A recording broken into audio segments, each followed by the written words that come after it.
Hello, hello, hello. How is everybody? Oops, wrong screen.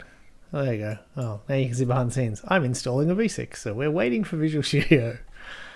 Uh, let's go with that one. There we go. Good morning, good afternoon, good evening. Hello, welcome wherever you are. Hope you've got your tea. Lovely. How are we all? Hello, Chris. Hello, Scott. Hello, Tim. Oh, turn on crisp. Always turn on crisp.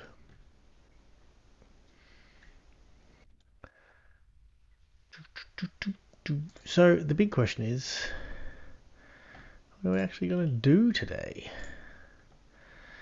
Did you get more tea bags? No, I didn't. This is the second half of the last tea bag, and it's been in storage, and it seems to have been in storage with a pile of peppermint tea bags. So it's not the nicest tea I've ever had, if I must admit. So yeah, there's a few options for today. First option is just to watch this V6 install, or just cancel it. I don't know. I haven't decided. I was mucking around with. Let me see if I can pull this up. GitHub Visual Studio. Yeah, that extension, but there's a link to it somewhere on GitHub. There. Not the releases tab. So this extension.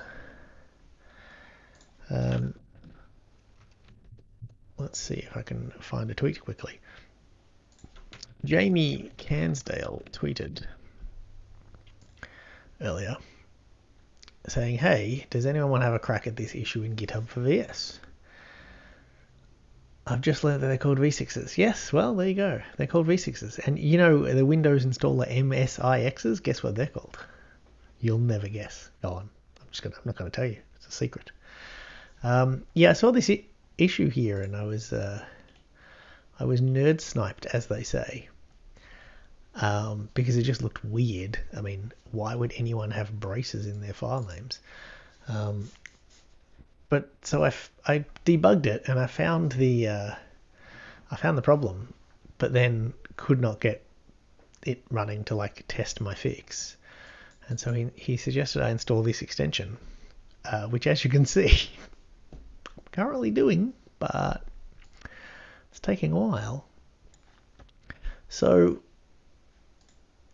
I don't think we'll be looking at that today, because that's just going to be having troubles. The actual bug fix is not that exciting. It's a file with an open brace in it being passed to a method that then does a string.format, and the world explodes.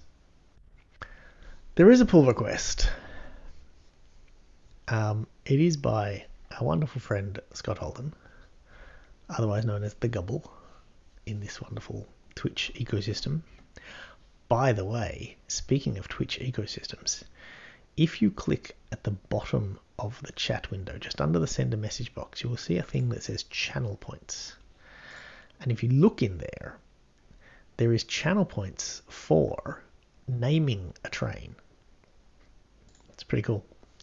You could have your name, or a name of your choosing, into the the V6 finished installing. Yeah, you could have your name on a train, as they say. There is this pull request. Now, this pull request, where is checks? So currently, this project has, I think, about 92 tests. I want to see a Lego car, all of them. No, you can't pick all of them. It's one at a time. Sorry. This project has 92 tests. This pull request, if we go down the very end here, it's a very long log. More scrolling. This pull request, where are we? Total tests 506, and of them 168 failed. Now, I floated the idea of this pull request with my fellow live coders, and I said, I got a pull request, has 168 failing tests, but each one of them is an actual bug. And everyone was shocked that such a thing would be done. But once I explained that you were testing your own code for the most part, Scott, they were okay with it. But so I'm kind of conflicted because I know that if I look at that pull request, I will not understand the failures. And I, in theory, maybe can like pick one failure and sit down and work out the math and get paint.net out and draw terrible circles. I'm not sure if I'm, ready for that yet. I'm not sure if I'm mentally prepared. But so I'm pretty sure, and I'm just going to double check this. If we go to, no, it was a game board. No, sorry, it was train. It was how far to look ahead for a train. Yeah, so it's set to 0.5. If I set this to 0.8, I'm fairly sure this breaks train movement. And the problem with this is that setting the look ahead further in front is pretty much the exact same thing as increasing the speed of a train. So if I'm right, this train will go around this circle, but then it'll stop when it gets to here, I think. Yeah. So this bug, I can work around that by setting the look ahead point to 0.5, but I also can't increase the speed past, whatever number that magic number is where things break. I can't increase the speed of trains until that bug is fixed. So I'd like to increase the speed of trains because it's a fun thing to do. So I do need to fix these bugs at some point. I'm just not sure I can. I'm not sure I've got the stomach for it today. Unless my demanding audience of chat demands it, but please don't. But I thought what we should work on maybe is at least start the control panel, because we can pause trains and we can start trains going again. And this eraser idea that I think Curtis had last week is good and it works okay. Like I can click there. Yeah, because like that, it's not ideal. It would be nicer if you would point to the train and then that would show the control panel and then that you would have the delete button on it. So I think that's what we're going to work on today. And that does at least mean that I get to have names for trains, because it's a feature that brings me joy, having names for trains. Like, the Flying Scotsman, right? Things like that. Trains should have names. And it also means we get to muck around with Comet again, which, well, it should be okay, but could be fraught with problems. Let's see. All right, where are we? Comet. Here we are. So we currently have a H stack and a V stack with the buttons, and then we have our drawable control. I want the control panel to be on top of the drawable control, which means I want a Z stack. Z being out of the screen. The Flying Scot, yes. Oh, right, you've named a train. I see. This UI in Twitch is a little weird. It says redeemed name a train, but it doesn't say who, and then it's the message afterwards. Okay, Flying Scot. Well, I'll tell you what, before we forget this, add class here called train names. Now the question is,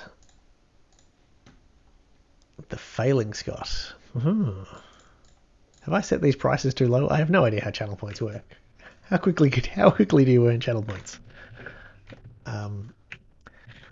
At some point we'll have to work out how we want to do this, because let's just do this for now. You have 2.5. Wow. Okay. I'm just gonna add some more rewards. Falling, not failing. Oh, well, failing's not bad. Okay, prices are a bit low. All right, that's okay. One thing I'm not sure about with trains, with names, is... Hang on. Stop! That's right. I'm actually not sure. I don't think I want to go this way. I'm just going to write these down so I don't forget. Because, you know, far be it from me to deny a purchase. 11.1k. Yeah, well, you've been watching for a while, Scott. So,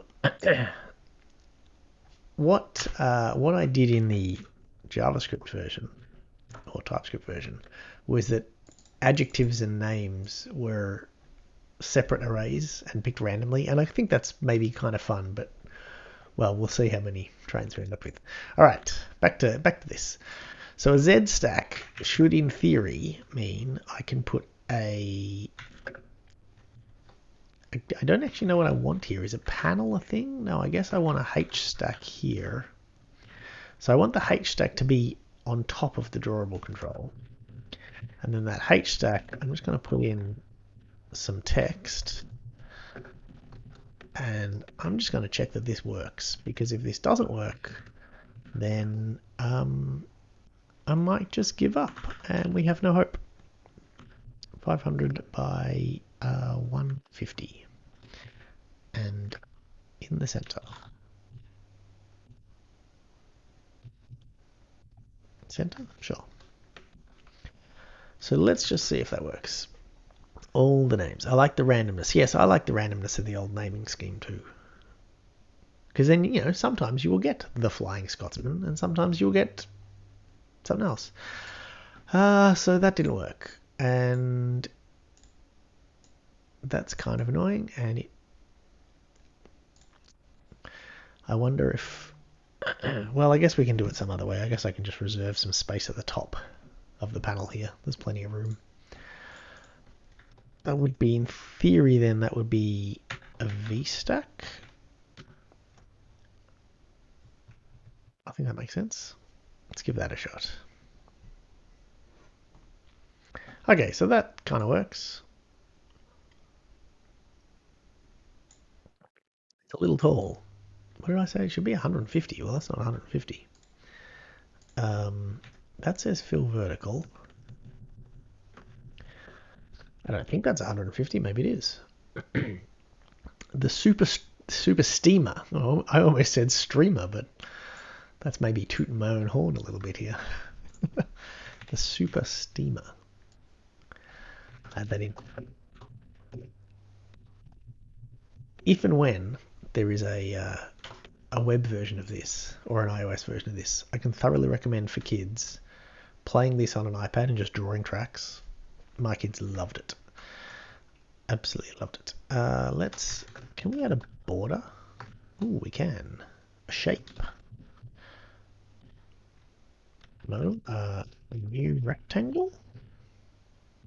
Okay. And then it takes a type. I have no idea how this works. Is this the last tea bags? Yes, it is. This is the second half of the last tea bag. This is the second used for the day. Rectangle. Yes, I want to comment something.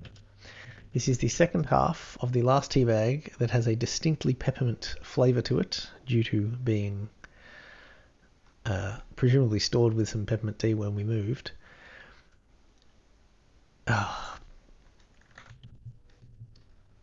Never name something with the name of another namespace that you use in it. Always annoying. The tainted tea bag. Thank you, Chris. Thank you for that. Didn't I just say it was good for kids? I think I said that. I think I did say that. Would it be rude of me to just black out the screen while I go to Twitch and just rapidly increase the prices of all of these things? At least it's better than stupidly loud sound effects. Sorry, guys. It's not your fault they were loud. So borders don't work. Maybe. Does a rectangle have a width or a... Nope. Style ID. Oh man, I have no idea what I'm doing now. Let's go with black. I should probably look up some kind of documentation about this, right? That would be the normal way to do things. Dear.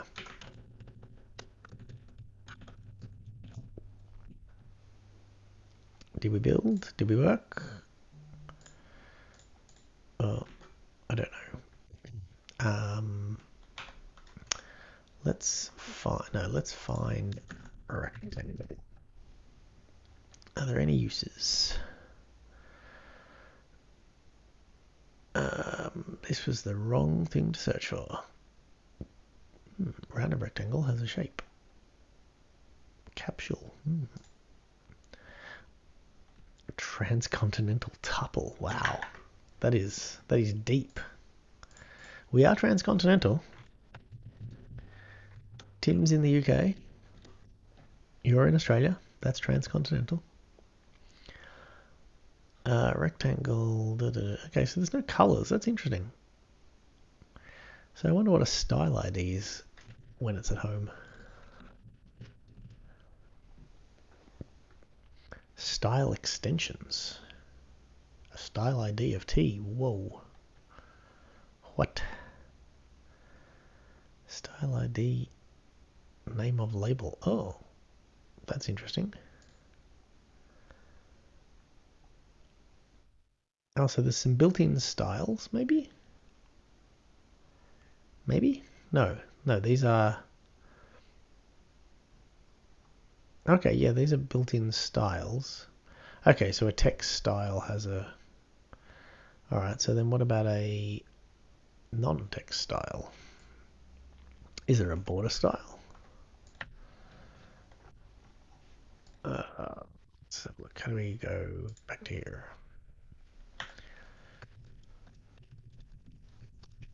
Border style? No. Style type, view style, button style, control style, material style, oof. Drawing style. No idea. That's not that type of style. What's a skier style look like? That's a style. But it doesn't seem to draw anything. Alright, let's not worry about the border for now. Are we up to date on names? Transcontinental, I think I've got them all. Except for that names. Very good. Okay, so... Right. What do we want in our thing? Well, I guess here we want the train name. I guess we want a button that says pause and a button that says play, go. Let's do go and stop. Never understood pause on a train. Surely one of the names needs to be the Great Scott. Well, Curtis, for just 200 channel points, you can redeem that. I mean, I think that UI is in keeping with the rest of the UI here. I think that fits in well. It looks terrible, and let the record show I had good intentions when I tried to use a Z stack. It's also not remotely centered, is it? You know what I should do? I should update this to use... Oh, now it's gone. Great. I should update this to use a more recent version of Comet. The Great Curtis. Oh dear, I kind of feel like I should give Curtis veto powers over that one, but deal's a deal. Yeah, let's see if a new version of Comet doesn't help us here. I do not want hot reload binaries. I want packages. Train horn. Well, the JavaScript version has sound, so this prior art. Excuse me. Okay. How do we get a package from this thing? I always forget. The URL for GitHub packages is always... Like, this is not going to work, right? Because you've got to add a package source first, don't you? Let's find out. I'm pretty sure this fails. Just a normal command, please. And where do we want it? It doesn't matter because we'll move it. Source. No way this works. Oh, I've just No, this works because it says project.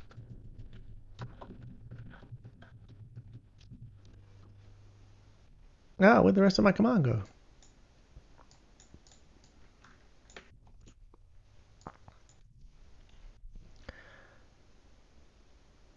No way this works.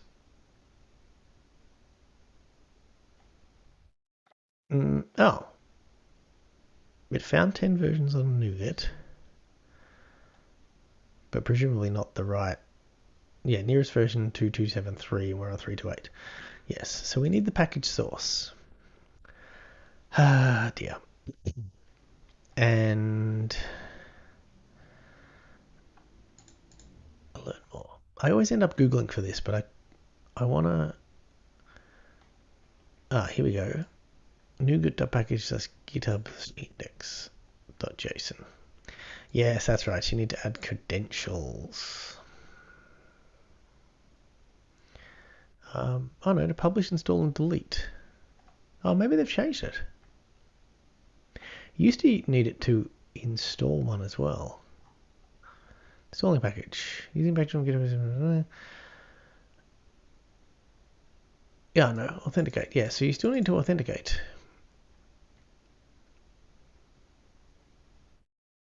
Okay. Can I do this without revealing my password and without checking in a password while everyone watches me on a stream?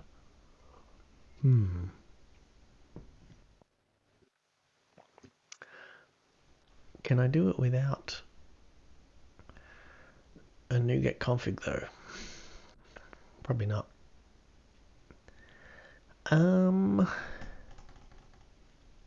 Cause see that clear text password thing? That kind of means I don't want to do this. All right, what about if we try this one? Can I download that? Yes, I can. And I can download this. And they're both called package.nupkeg, because why not? And the extension died, secrets and code. Yes, exactly. Whatever happened? Did you finish that? That was VS Code anyway, wasn't it? Your next project, that was your previous project. .com.skier, and this is clanseed.com. I saw you start that. I remember.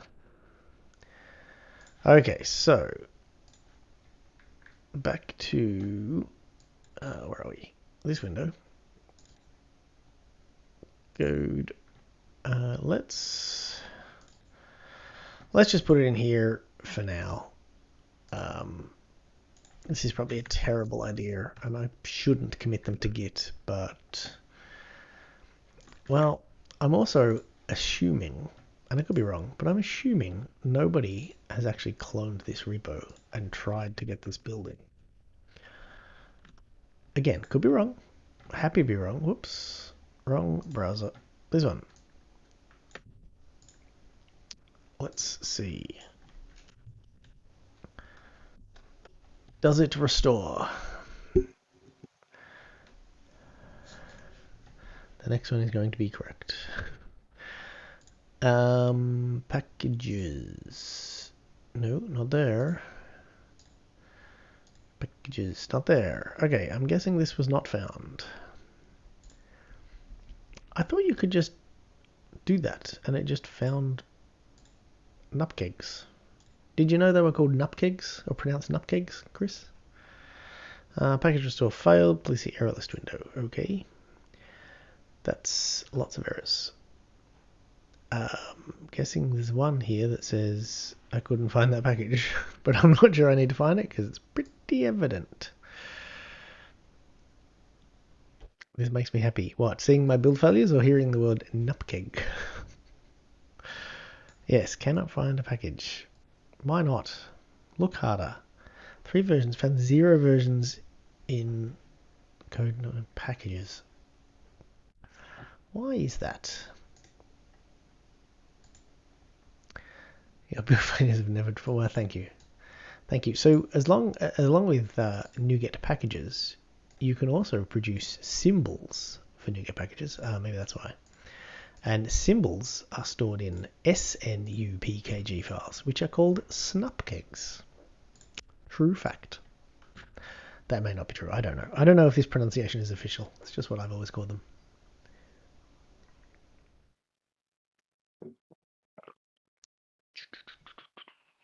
Come on, build, restore. Nope. I could have sworn I've done this once before. I could have sworn I have. I put a local folder in my restore sources, and there were nupkegs in there. Oh, does it need like the... Oh, of course it needs the... They're not named right, that's the problem. How do you name... Reference, get back, no, reference... Local folder source. Yep, naming scheme of the files. Thank you, Scott. When in doubt, wait for Scott to tell you the answer. Yes, I think the files need to have the version in the name, possibly be in a folder with the version name as well. Yeah, okay, let's try that. So what version was it? This one. Let's try that and try that. I guess actually I could just put them in my local NuGet cache. That might work. Name.version on upgig. That is hopefully what I have. Hey, we have some references. Except for clancy.com.skia, which we don't have references for. Clancy.com Skia 2328 beta. I reckon they need to be in separate folders. In fact, we can have a look at my NuGet folder here and we can see. Because there will be, yep, clancy.comment. Oh, then it's got a version folder. I wonder if we need that. 328 beta. Oh, look, put it there. Oh yes, that makes sense. It's copied it from my local spot. Okay, let's mirror that then. Oops, here we are. So clancy.comment and comment. You go in there and clancy. Oh, commie. I named the file wrong. Haha. Now that I have to type it out again. Ha, you didn't know about that one, chat. Maybe. Okay. Now this is going to work. Yes. Alright. Let us see if all of our bugs are now fixed. Things I should never do unless I'm on a live stream. Well, I don't know why GitHub Packages requires authentications. It's really annoying. I also don't know why I just said authentications. So that works. And oh my god, look at that. I can switch to configuration without resizing the window. This is all I've ever wanted. Except my HStack went away again. Maybe that's a bug with my code. Let's see if ZStack works. Ooh, fancy.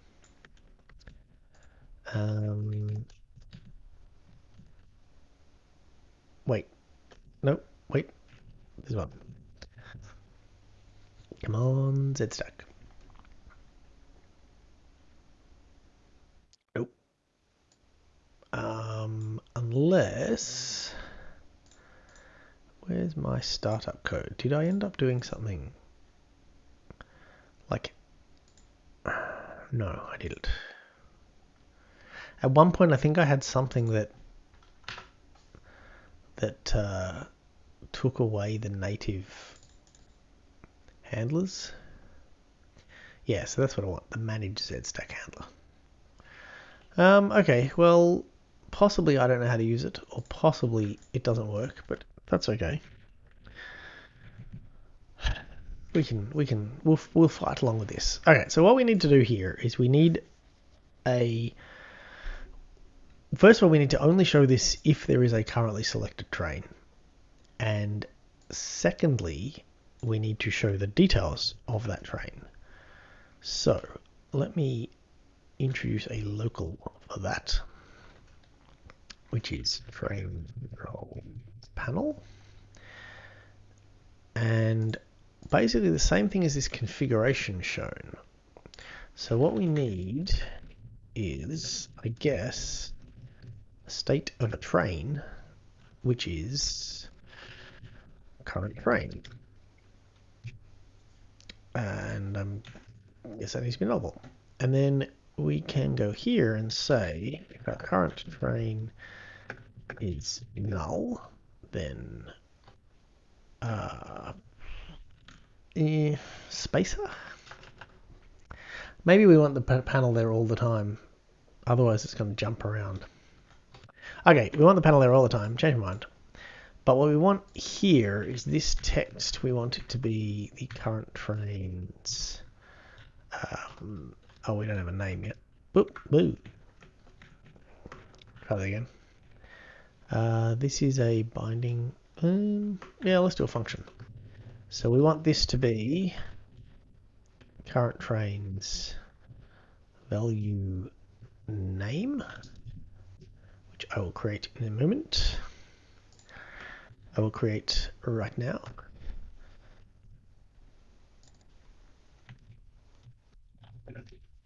And train, we need to clone. Very good. And then I'm lazy. That'll do. No, it won't. Cool. We'll fill it in later. So we need the current train's name. Current train may be null there. I don't want it to be null. Can I have a new state?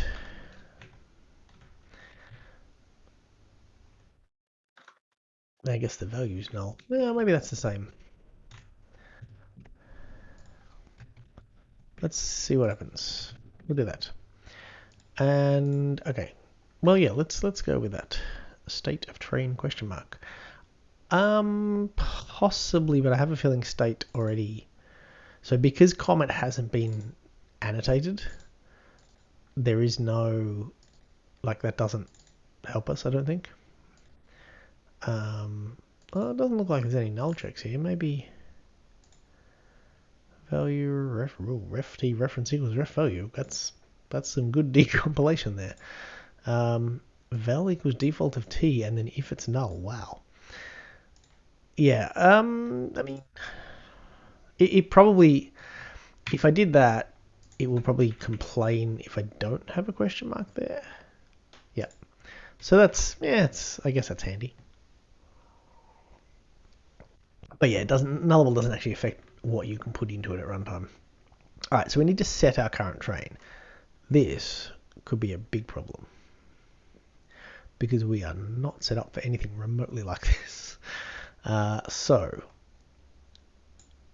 the problem is our pointer tool lives here, and on execute we need to say, find the current train and then set it.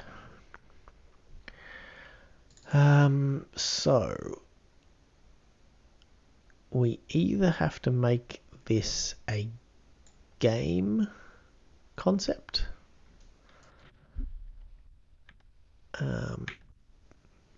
Actually, does this track parameter stuff work now? Because we could do it the same way as track parameters, but track parameters at the moment doesn't quite work. Yeah, no, see, this doesn't quite work. See, this 40 is not updated to 41. If I show it, well, 52. I think that's because I'm not doing the state thing properly. So it's only refreshing, like, it knows the state of whether the panel is shown. That's correct. So when I change that, it redraws everything. But when I press plus, it doesn't know this value has changed, so it's not redrawing it. Yeah, so I probably am not doing the right way, because here I think all I'm doing is setting it, right? I'm not entirely sure. I think that all of the things in track parameters have to be essentially state, or it has to implement. I think there's an interface like iProperty red notify or something, which is like iProperty change notify. I think that is what has to be done in order to get those working, but I guess the other way we could do this, if we move the pointer class to this assembly, would work, but it's still presumably can't get an instance of main page in order to set the property on it. How is main page constructed again? Oh, it's in, okay, it's in the service. Well, maybe it could, because it could get it through DI. And it's a singleton, so there'll only be one. Interesting.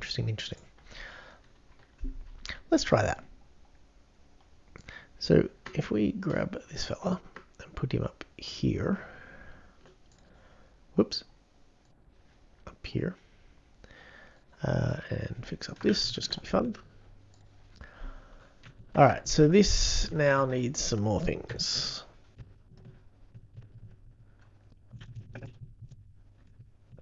So we need a main page, and we need a game board. Excuse me. And we need to initialize both of those fields. Nope, not a property. I hate that. The first time I did it, property came first and field came second. The second time I did it, it remembered that I used field, so field was now first. But I didn't notice that, and I did the wrong thing. So if gameboard dot, is it, no, what did we call it? Oh, movable at, that's it.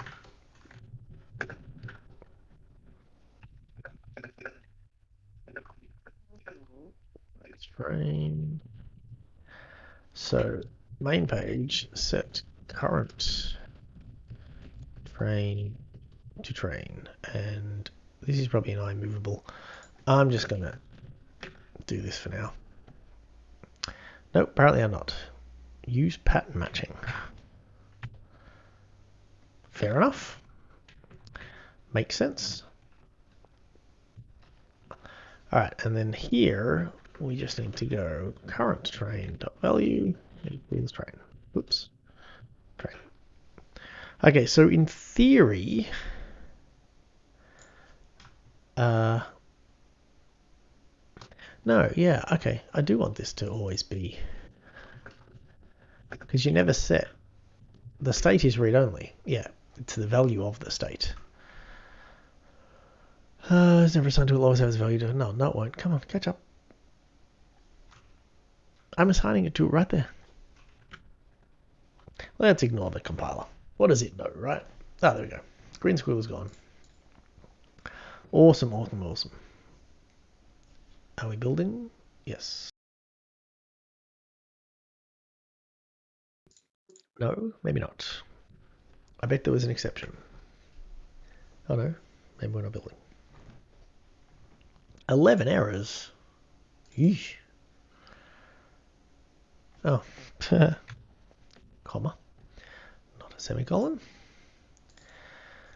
Using directives. Can't run code if you've got too many using directives.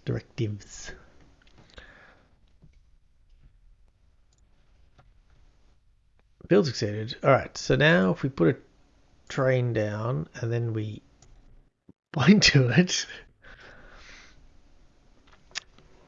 So who's seen Coming to America?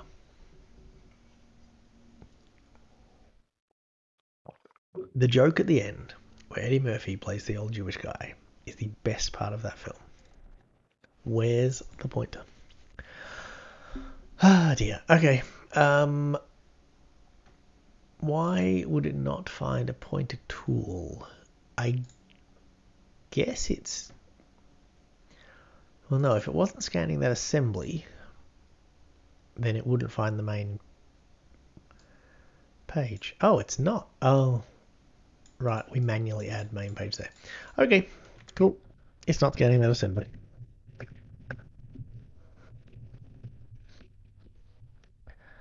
Ah, dear. One of the other ideas I had for tonight was to use source generators, because they're the new hotness in .NET and Roslyn and etc., to get rid of this reflection. Because that's kind of like, you know, the first port of call if you want to muck around with source generators is find some reflection and replace it with source generators. But, well, I didn't. I think we have an exception at startup now, which is kind of maybe surprising. Oh, could not copy. That's weird. Normally, this is my fault for running the app, but I'm not. Or at least not intentionally.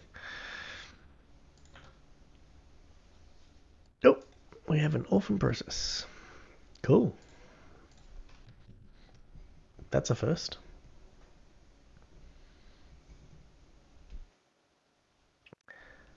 Well, I think I've seen the problem.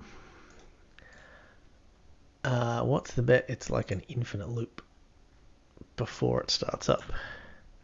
Trying to resolve. Oh, yep, that'll be it. Because main page takes tools, and tools take pointer tool takes a main page. Okay. I think I don't know. It wasn't last week. There's a clip of this on my Twitch channel, and it's of me saying there is no problem that can't be solved by adding another layer of indirection. So that's what we're going to do. Game state. It's an I game state, and it has what does it have? It has a state of train, which is a current train.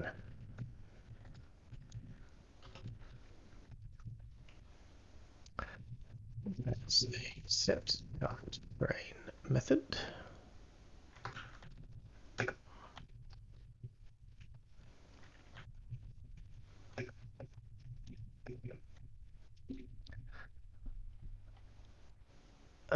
It has non-nullable property. Yeah, yep. Fair enough. We want to pull members up. Thank you, Andrew Hall, for writing this little bit of UI. Great fun. Pointer tool now takes an I game state.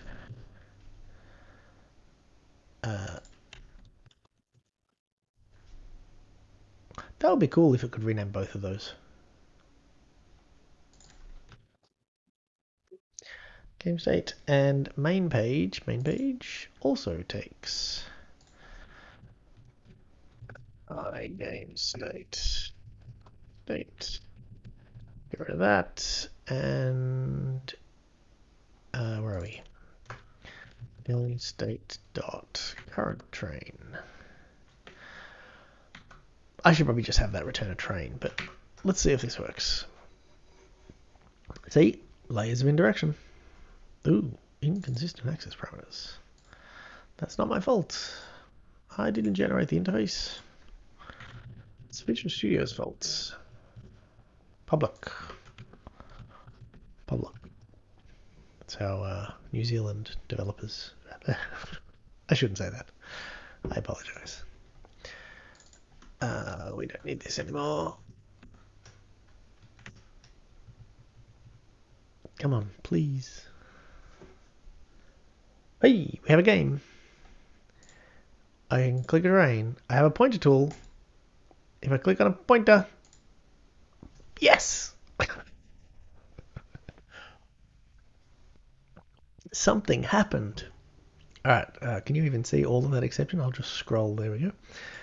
So, null reference in binding value changed.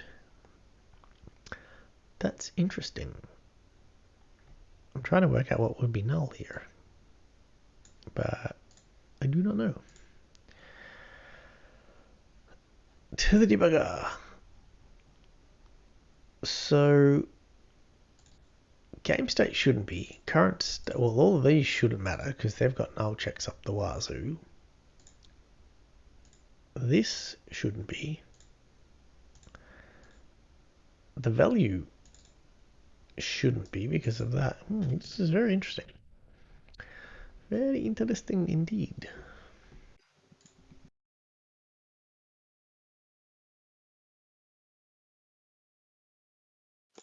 My tea has gone cold.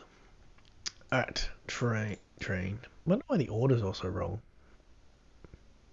That's kind of funny. The order is 10 on pointer. What it is on track? Oh, it's 10. Huh. That's why it's wrong. It was non-deterministic. Pointer. Hello, Eli37. Welcome back. Cherish the last of the tea. The last of the tea is cold, and I drink it too fast. Hold on. That's all right. If I have tea after 9:30, I will just be up all night peeing. I do not. Okay, train. We have a train. We have current train. We don't have a value.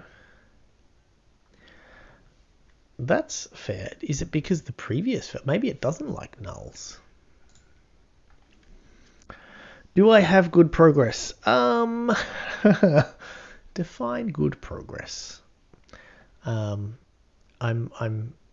playing with the UI framework stuff, the comment stuff, which is always trial and error for me because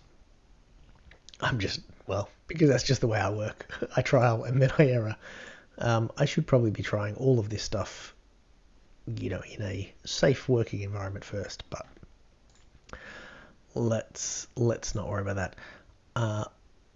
I want to see the code. Where's the real code? Let's see if we can load some symbols.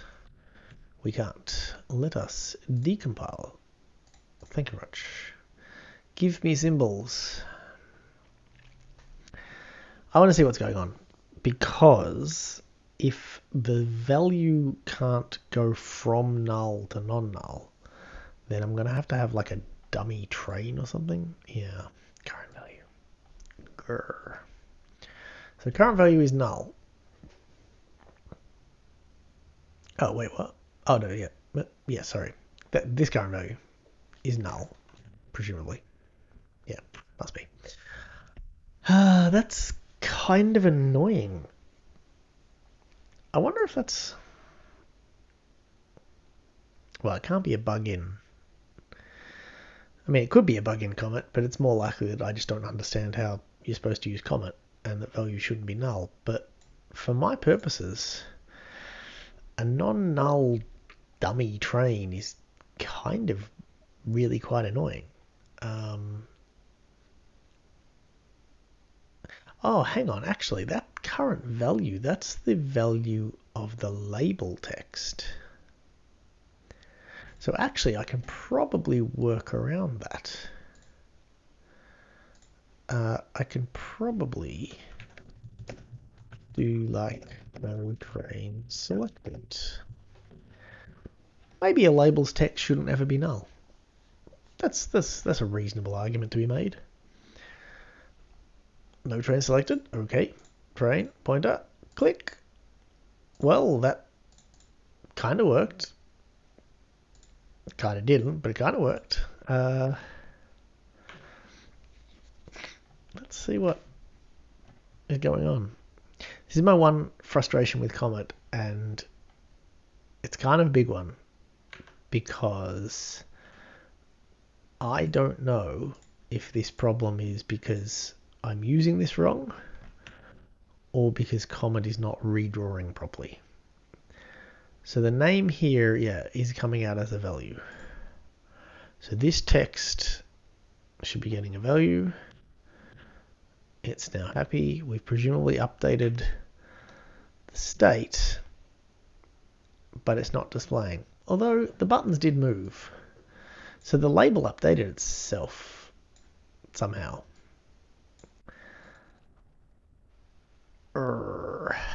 That's really annoying. Yeah. Yeah, I don't know. Can't put a breakpoint there. This is probably a bad spot to put a breakpoint. It's probably going to fire like a billion times. But we'll see. Debugging other people's libraries is fun, so... Is that breakpoint bound? No. I need to... Visual Studio tip, and also really, really annoying thing, is if you can find the modules window, you have to load symbols. You have to load symbols every time you restart debugging. And I can't decompile. I'm guessing I can only do that in break mode. That's really annoying too. There we are. Did you solve the problem with the train who was stuck? I didn't solve the problem, but I know what the problem is, kind of. I was talking about that a little bit at the start. There is a pull request here by the wonderful Mr. Scott, which you'll notice has failing tests. It has like 158 failing tests, but they all are actual bugs in the code, and those are the things that stopping the train from moving. So one day I'll pluck up the courage to work on them. This is part of the new VS decompiling. Yes, Emad, it is. This is an awesome new feature you can do if you don't have source, which also, by the way, the source should be working for Comet because it uses SourceLink, which basically means that inside Comet there is a reference to the GitHub, this SourceLink, reference to the GitHub URL of where the code is, so it should be able to use that, but I don't know why it's not. But yeah, no, decompiling is now built into VS. It's fantastic. Yeah, I used to use .peak to do this as well. It could run a symbol server, and it was just great. But, you know, nice to have it in things you use. Well, because I don't use Mishapa or JetBrains stuff. Okay, click. All right, so our property name is value. That's pretty boring. Okay, setting the train. Huh. Not the... Presumably that's setting... That's which is the selected tool. Yep, fair enough. Let's just put another train on. Select a tool. Click. All right. Oh, come on. Couldn't step in.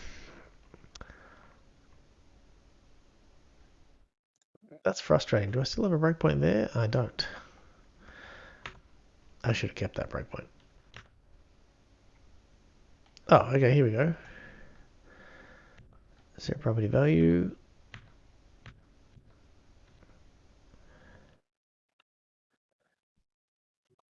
We have returning true. All of the returns are returning true. My goodness me, this is, speaking of layers of indirection. Is this the same? This is just calling this event again. Okay. And okay, I think I missed it. Let's go back to this train. Oh, that's interesting. So before the property changed event fired. Okay, so okay, right, here we go. This is what I want. So this is the property name is value. That's interesting. So current value is the string, but value is the name. Oh, is the train itself. And then when current value changes of this text, presumably it's supposed to redraw itself. But yeah, okay, maybe that does make sense. Well, either way, it's not. Yeah, all right. Well, anyway, we can, in theory, we should be able to wire up these buttons, regardless. Let's persevere, and maybe we'll dig into Comet from a different angle. And I know the fix, I just won't tell him. Thanks, Scott. We might have to do another collab stream for you to fix it. Or maybe you could just fix it, because I'm not sure I care anymore, but yeah, maybe. I know I should be able to. Oh, I can get rid of that. Doesn't do anything. Okay, so stop and go, and these are presumably just actions. All right, so then game state current train value. Oh no, dot value question mark dot stop. Makes sense.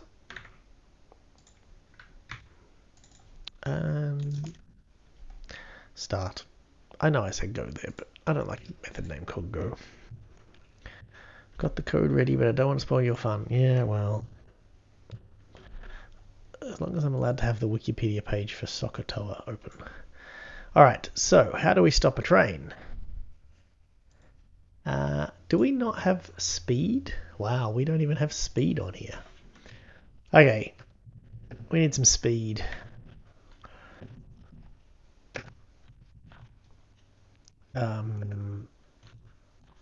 Yeah, we'll go with internal for now. How do we want to do speed? I'm thinking speed should be... I'm thinking default, we just do 1, and we just multiply the distance by that. I think that makes sense. And then start... no, wait. Okay, so we do need speed, but we don't want to do start and stop with speed. So the problem is if my speed is 5, and in stop I set it to 0, I don't know what to set it back to. Although, that could be interesting. I can just remember the previous speed, and then in start, you could slowly ramp it up. Yeah, let's do that.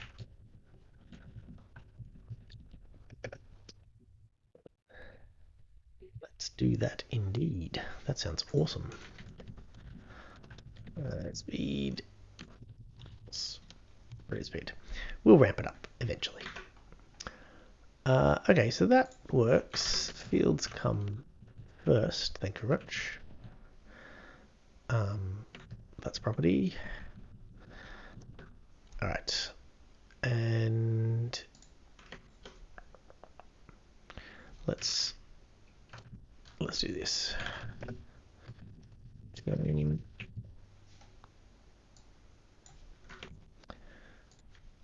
going to do start name equals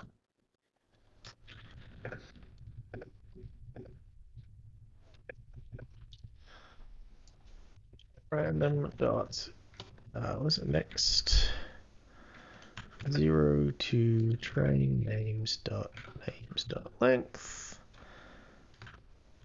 and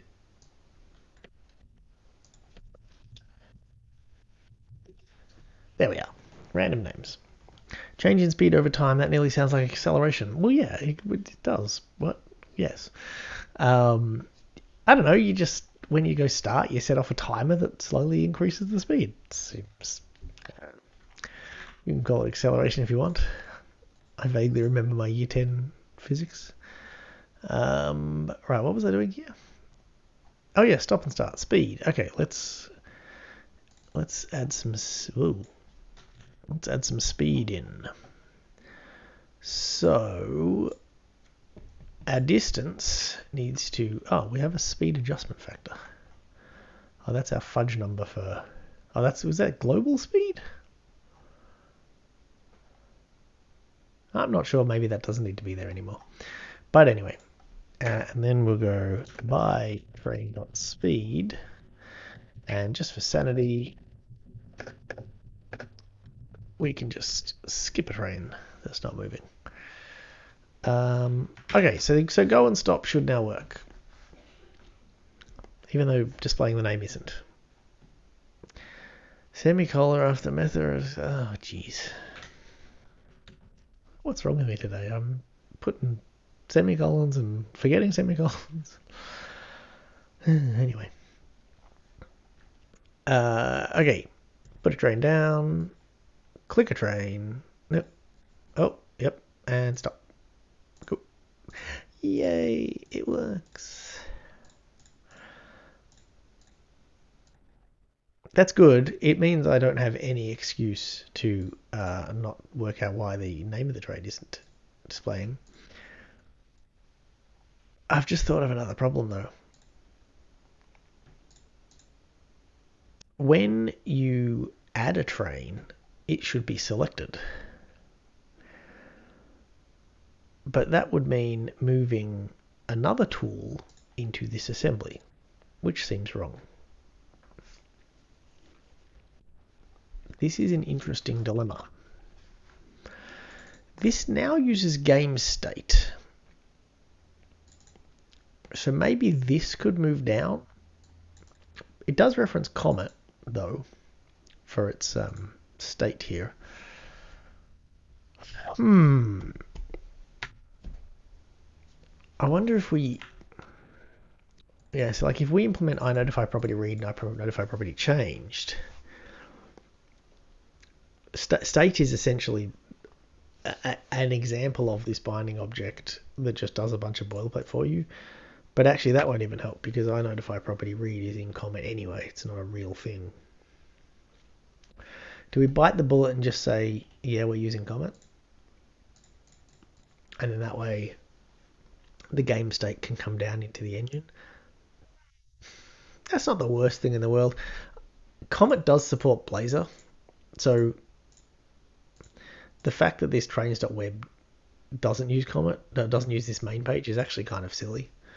I probably would do that if I wasn't completely abandoning this Blazor thing because the interrupt's too slow.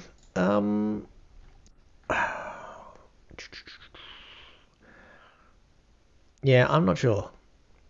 Let's move the tool up for now because tools don't do much. Where are we? Where's the train tool? What?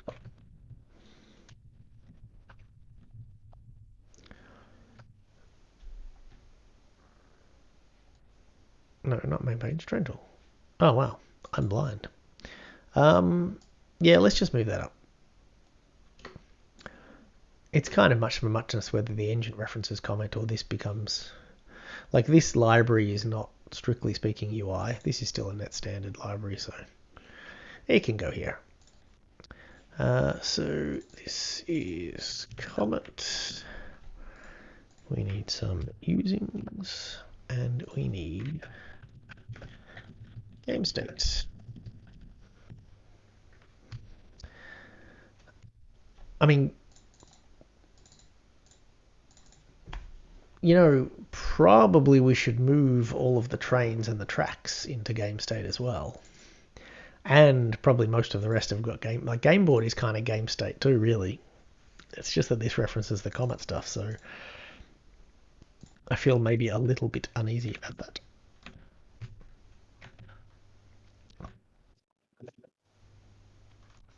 Equals... Is this return train? No. Going to in a second. Sure.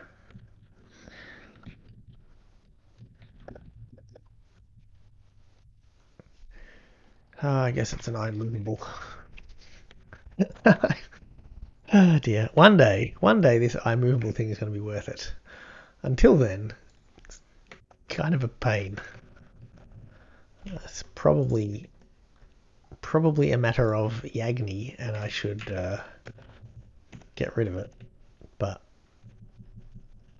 anyway, it is what it is. I think the next thing I want to do is have custom tracks, like differently shaped tracks. I was thinking that if I had that control panel at the top, I could use that. But yeah, I'm not sure. That control panel's not working too well. That's a train, so it's a train. And actually, thank you, nullable reference types. You've saved the day. What's wrong? Is it as train question mark? No? Oh, pattern matching. Pattern matching. Okay. This is silly. But no, we need to do that. I would love to be able to have this as just a normal property, but we have to expose the state. Otherwise, Comet can't do it. I mean, there's no reason callers can't just go current train.value. It's kind of a silly method. But... all right, let's see if this works. So now we should be able to put on a train and immediately see the go and stop buttons. Yep. Excellent. All right, we should display the speed as well.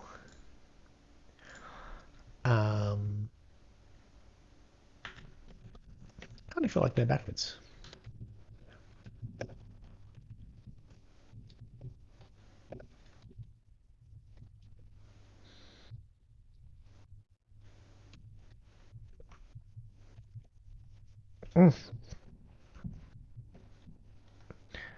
And then, what's wrong with this? 2-string?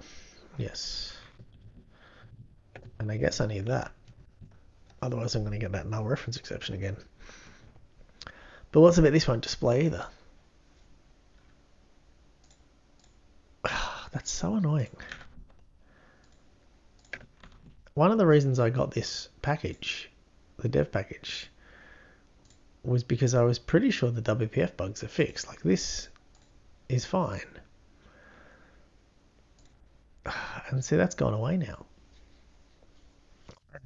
That's annoying. Actually, the other thing that's wrong, how's my... Oh, this just says fill vertical. But it's running off the bottom of the screen. Yeah, I need to track down. Yeah, so that it's actually, it's about that big. It's not much in it actually. It's only a few pixels too big.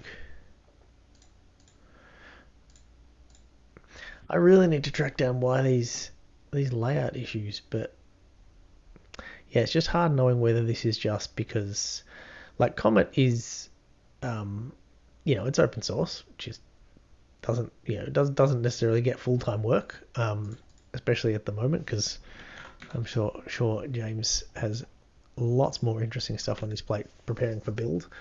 But even when it does get developed, the problem is WPF is not. It's like, it's one of the supported platforms, but iOS and Android sort of get the love, which means it's always going to lag behind, which, dear. Custom GUI in Skier. I mean, pretty much. And this kind of is that. But I also do like the model view updateness of this. One of the things that we're going to have to do eventually, before long, is if you put enough trains on here, the performance actually does get worse. Like, you can see it skipped that one there. There is too much going on. I mean, I haven't spent any time on perf on this at all, but this is all just painting everything all the time, right? And I need a delete button on my control panel. One thing I should do, or at least the easiest, straightforward first thing to do, would be to separate out the layers. So we don't need to draw the tracks. We're drawing every single track, every single frame, and you just don't need to, right? This you need to draw every frame, but the trains you need to draw every train, but the rest of it you don't. So having separate panels might be worth it. I would love to see draw versus move compute time. I mean, that's true. I'm saying all of this is a complete guess that it is the drawing that where the time is spent. It may not be. It definitely could be the move code. I mean, it's a bunch of math. It's not horrible. Maybe it is. I mean, there's lots of dictionary lookups to find tracks and things, so it definitely could be presumably optimized. Oh, our trains overlap there a bit. Yeah, so the thing with custom drawn skier is like that's totally fine, but I wouldn't want to just do it all in one huge pane necessarily. Although you kind of could, because we already have layers and we already have grids and we already have essentially hit testing. Um, Everyone's happy. Where did this go? I really want to know where that went. What happens if I get rid of the frame? Back buffers would be the go. Yes. Um, yeah, I mean, drawing. Well, maybe. What do you mean by back buffers? Like, so what I was thinking was, hey, the great Curtis Lusmore? Yeah, that'll do. My speed didn't update, but that's okay. Train. The Flying Scot. Pointer. The great Curtis Lusmore. Look at that. Stop. Point. It's 0. It works. Okay, so the frame was breaking the controls. Cool. I'll take it. I don't need centered. That's fine. Happy with that. I'm making a delete button now. Um, yeah, back buffer. So do you mean drawing everything to a buffer and then blitting it on the screen? Because I naively, without checking, completely stupidly, just assume that's what Skier Sharp does. I could be completely wrong. But yeah, what I was thinking more was there's no need to draw each track. We just save them as images. Draw the I see. Draw the what track, the whole track once as an image. Yes. So I was thinking more. You draw the whole track when it changes, and then you don't ever need to draw it again. Whether you do that as a buffer or you have separate canvases that stack on each other, maybe doesn't matter. Maybe does. I don't know. That depends on how well WPF and Skier handle those things. But yeah, you could certainly just draw the whole track to a bitmap and plonk that on the screen. How do we delete a track? A train. I've forgotten. Wait, the eraser tool will tell me. Remove movable.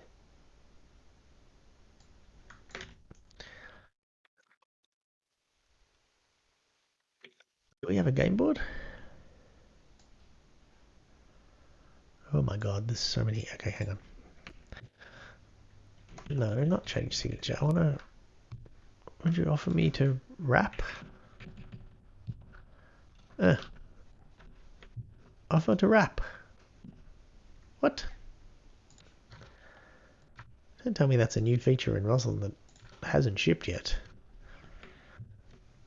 Oh wow. Well, coming soon to a version of Visual Studio near you is a fixer there that automatically wraps things like that. Man, this is getting too many parameters. Ah dear. Good old DI. Game state dot string value level. I should check that for null. Actually, maybe not. Let's see what happens. What I should do is work out how to disable these buttons. Back on the custom drawn skier thing though, what I definitely should do is have nicer looking buttons that are drawn with skier. And that is, I believe, very straightforward. What have I done?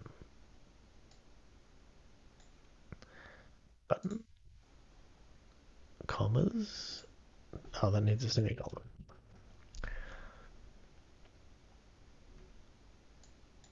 Maybe I can show and hide that. No, the whole thing will jump around, won't it? Hey, it doesn't throw. Excellent. Delete.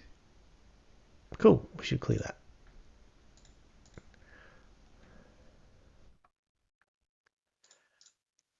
Alright, that works. Can I set a button to enabled?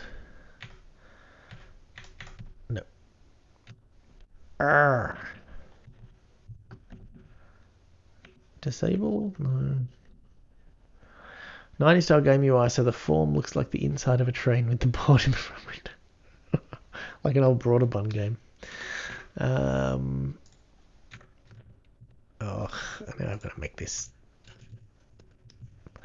horribleness.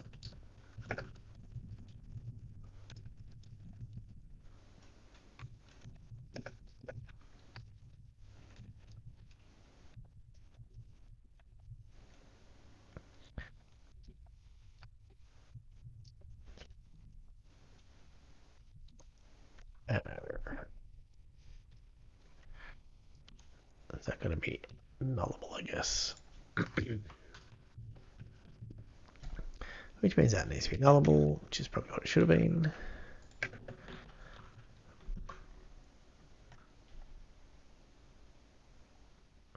I guess that cast is redundant. Cool. Train fleet. That needs to... That's interesting. The speed went away. Oh, that now... Okay, now that went away. But look at like that layout. The layout is like a step behind the text change there. It's sizing to the previous text. It'll do. It'll do. I want to get my eraser tool. Get rid of this. Because that's better.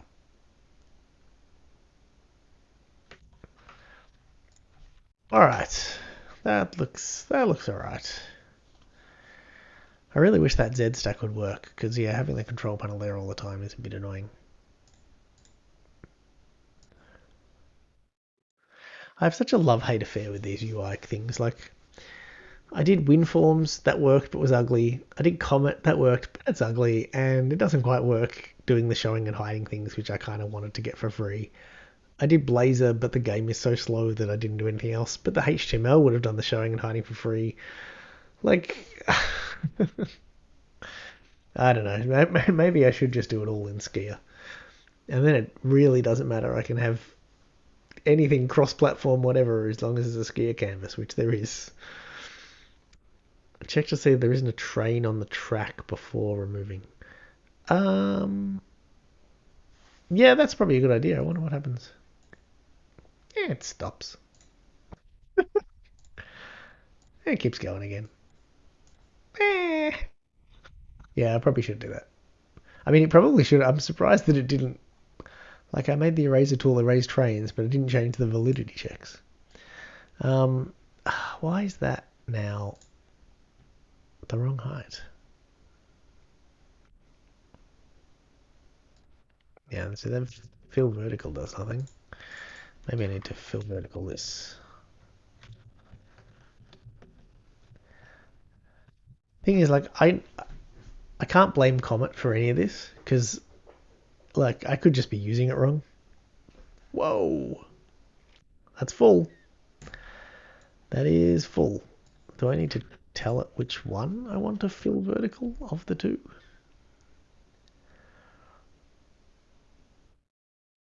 No. Yeah, see,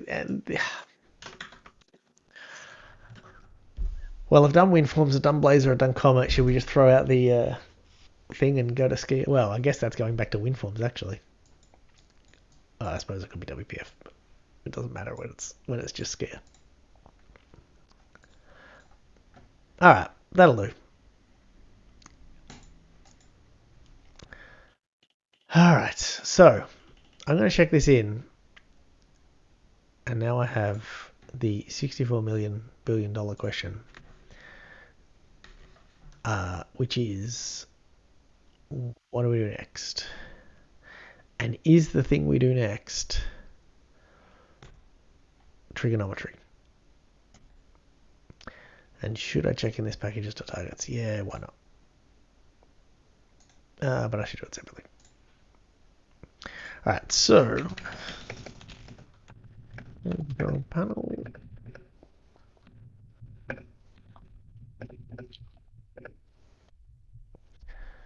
We did that. Very good.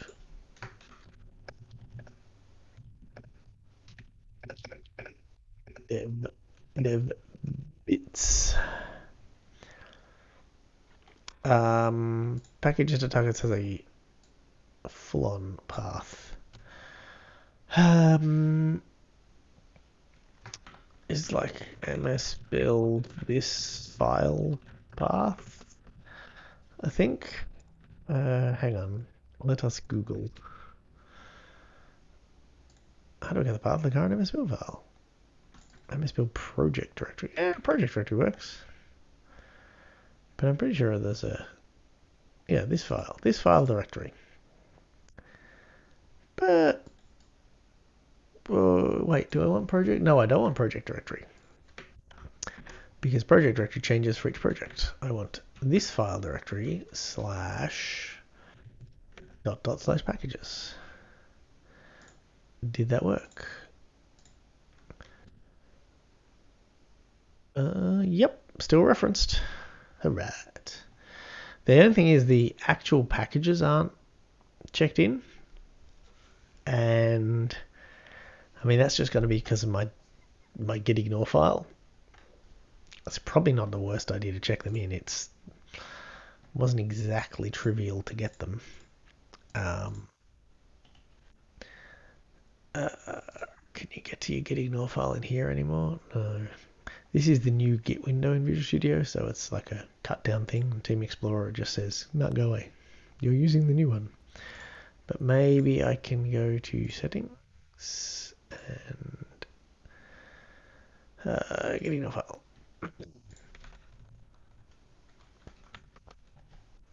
All right, let's...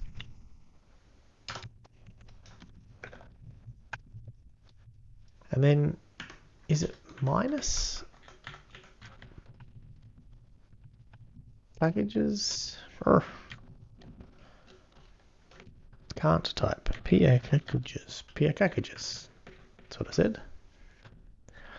That might be why my Team Explorer has been broken. Yeah. Yeah, possibly. If you read what it says down here, it says tools and command for git source are now in their own tool window. And you click there and you go there. So that didn't work. It's not minus. I swear there was a way to do this. I did it many years ago. Oh, wait. No, it's exclamation mark. But then maybe it needs to be at the end.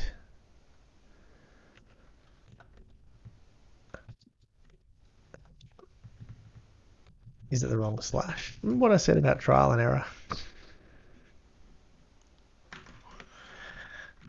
Yeah.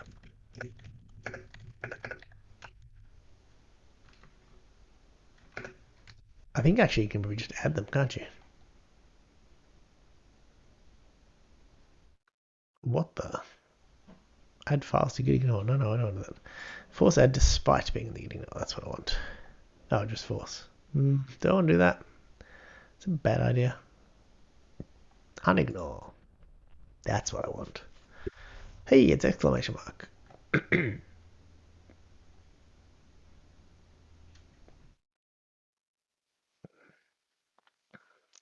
So if we're ignoring asterisk dot, maybe I just need to do that. Come on, packages. Where are my packages? Slash packages. I would have thought that should work.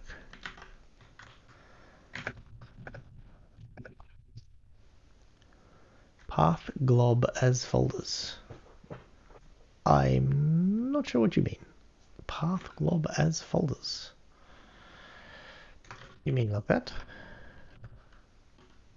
Ah. Yay, that worked. Okay, 2 asterisks. Presumably that has to be at the end. Yes. Okay. In that case, I'm going to do this. Because if I remember correctly, git ignores should stack. Click on git ignore.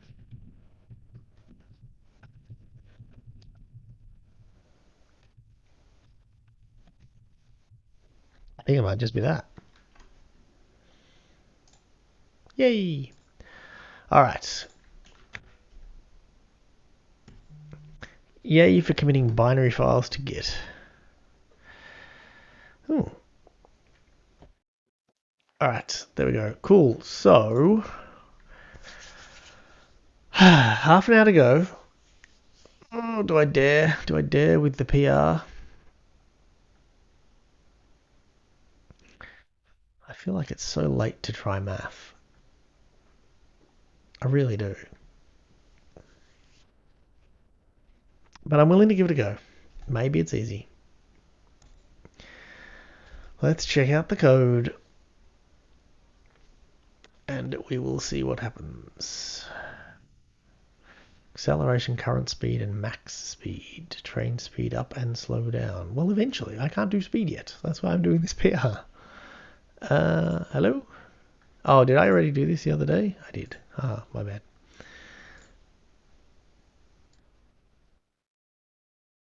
Oh, I was going to do it again. 3.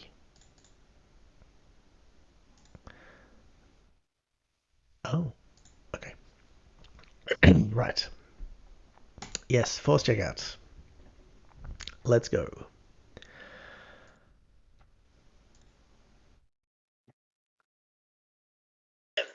All right, so now we have lots more tests. We have 506 of the buggers. Let's see how many fail. Yeah, trains, I think they should speed up and slow down. I think that would be lovely. Excuse me, I forgot to mute the mic. I apologize. I think that would be great, and I think it shouldn't be too hard, but need to be able to change speed to do that.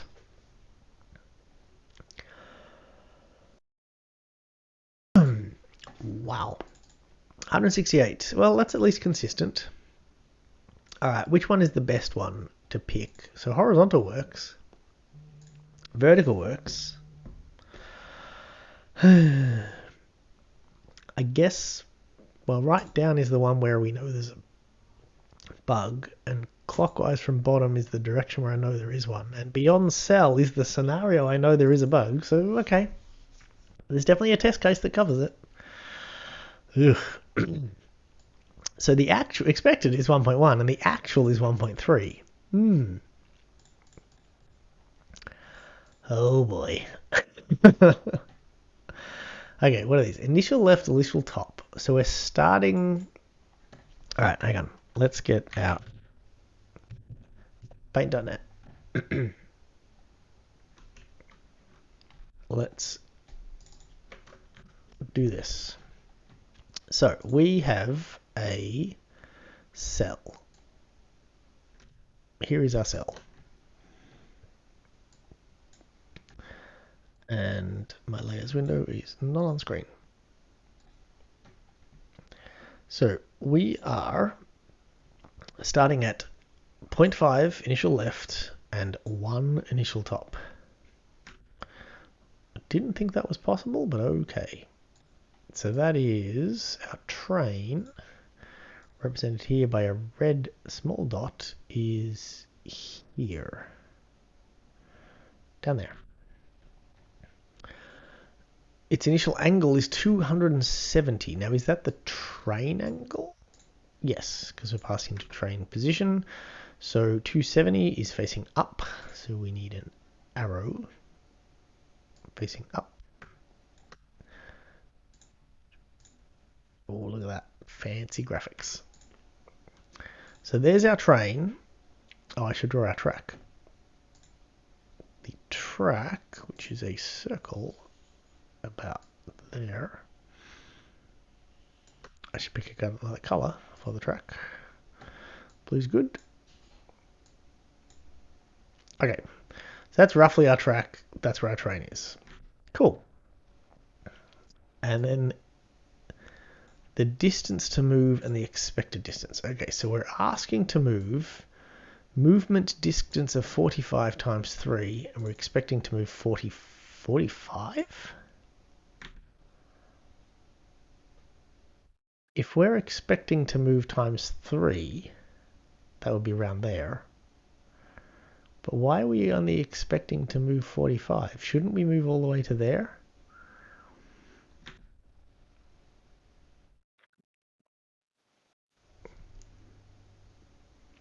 movement distance of 45 degrees. Are you sure these tests are right? Bad naming. Oh, why? What should the name be? Is this movement distance of 90 degrees?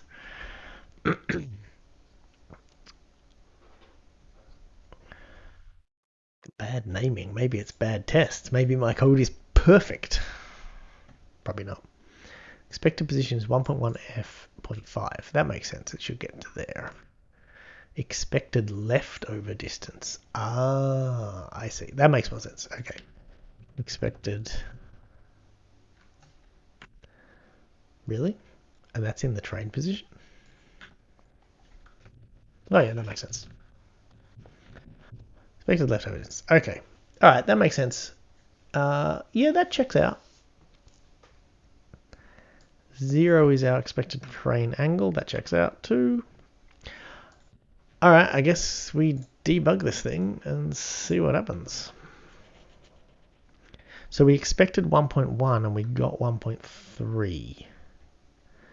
And this was in the relative left. So we expected to stop just here and we got further than that. Makes sense. All right. So let's step in. What are we doing here? We're in the -1, -1 quadrant. That. Wait, is that right? Must be. I forgot that quadrants thing. If left down, this is right down. Yeah, okay, that makes sense. Our key for clockwise is 45 to 225. Maybe. And then our min is -180. Okay. So this is the angle within the track circle using the current position. This should be perpendicular to the angle. I agree. And this is 3.14, which makes sense. So in this circle, essentially this is, let me add another layer. And we'll go with, no, up there. We'll go with green. So this, from our center of our circle to where our train is, it's this angle.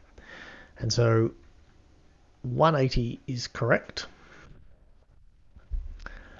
And then our train is not between those angles, so we're going clockwise, which is correct. We want to move whatever that is. Our maximum angle is 360. Okay. Oh dear. Okay, so we're going to move 2.2. That's huge. 2.3. That's huge. So that's in radians. So, pi being 180. So that's almost that's almost a full 180. Which means almost to over, well, it's over there somewhere, which is way too big. So, okay. Our current angle is that. What is that? Is greater than thing. So that's the problem. Yeah. So maximum new angle, and this is sort of where we got to last time, where this maximum new angle.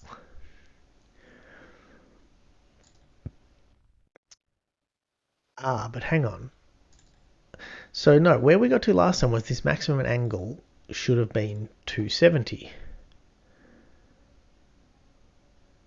Yeah. But if I make it 270, then lots of other things break. Oh, but that... I definitely feel like that should be 270. Let's... Alright, well, maybe with enough test coverage now. So this should now pass. Maybe we need to debug one of the failing ones. Well, this might not pass, I guess. 23 minutes left to track down trigonometry. I don't like my chances.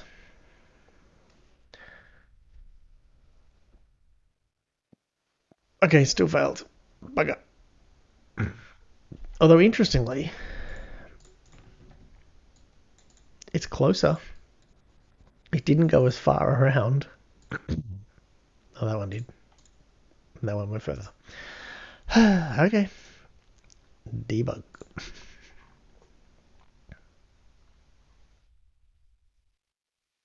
I fixed it? Yeah, I fixed what? What have I fixed? Wait a minute, hang on. How many... I forgot to look how many test failures there were. Can I see? Where's the test window? Test Explorer. Oh, it's still running. I think the remaining part is test assumptions. Wait, what? You're telling me that fixed it and the rest is bad tests? No, that can't be right, because I'm pretty sure I fixed that last time, or I made that change last time, and trains just stopped working. But anyway, we'll see. Current angle's right. We're going clockwise, that's right. Moving clockwise. Oops. Damn it, I didn't mean to step over that. Gah. Okay, do it again. Hang on, just quickly though. How many fail now? 506. No, there's more tests failed now. I don't think I've fixed anything. I don't know. Yeah, there's more failed now than there did before. Let's try debugging again. Oh, my desk is too low to lean my arms on. Ah, that's better. Okay.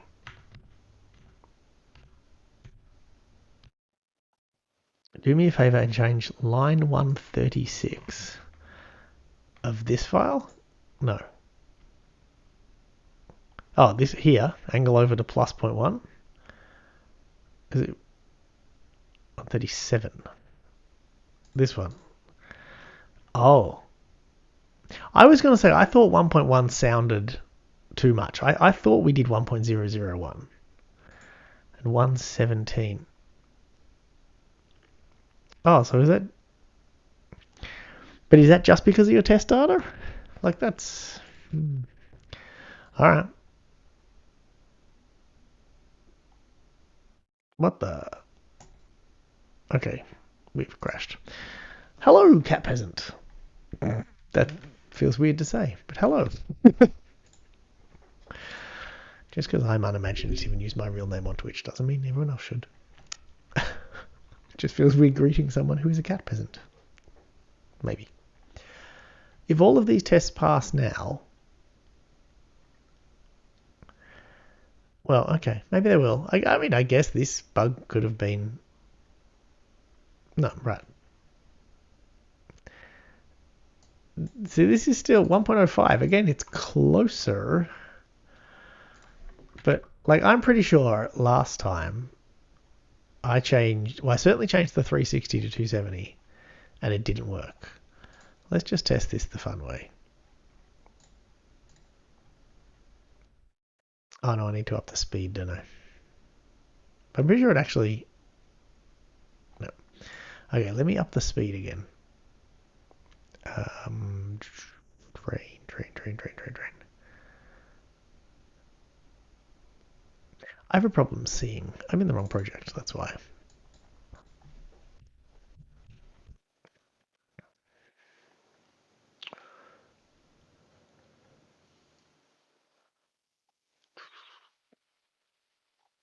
Okay.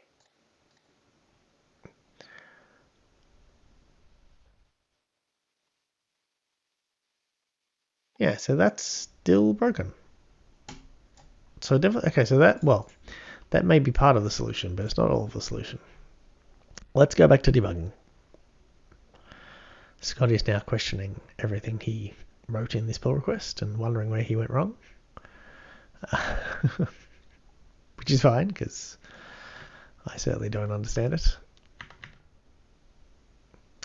Not between the angles. Okay, step in. All right, so we are trying to move way too much, so more than 90 degrees, and we're already at 180. So this is, right,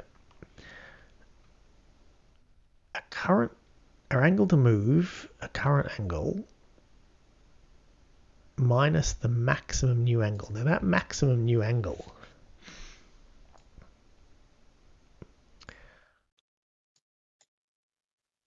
what was that? Speaking of naming conventions being wrong, this is definitely a problem. See, this maximum angle That's a train angle. But when we calculate it, we're comparing it to this angle, I think. Oh, no, we're not. No, 270. No, that's right. No, sorry, that's not a train angle. Okay, no, 270 is the resulting line. This is so confusing. Okay, so how far over are we? We're 0.78 over. I mean, I guess that's how math works, but okay. Seems wrong, but never mind.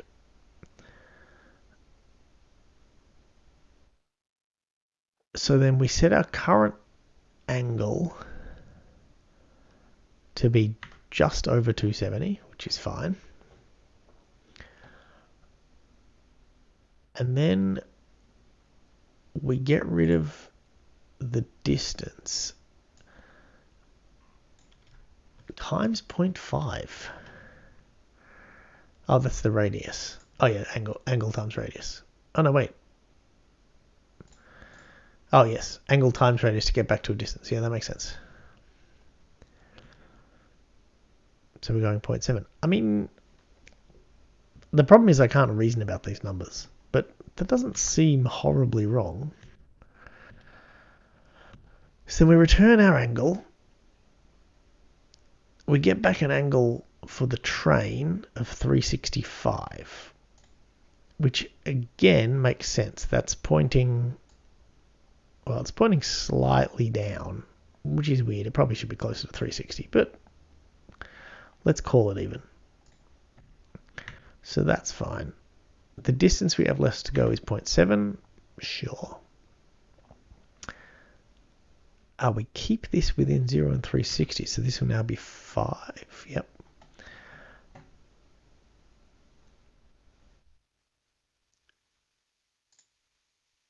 Current angle 4.8.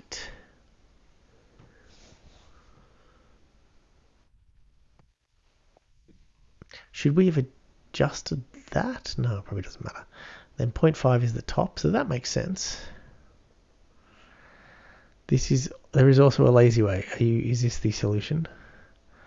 Line 84. Well, line 84 is moved. So what did we set?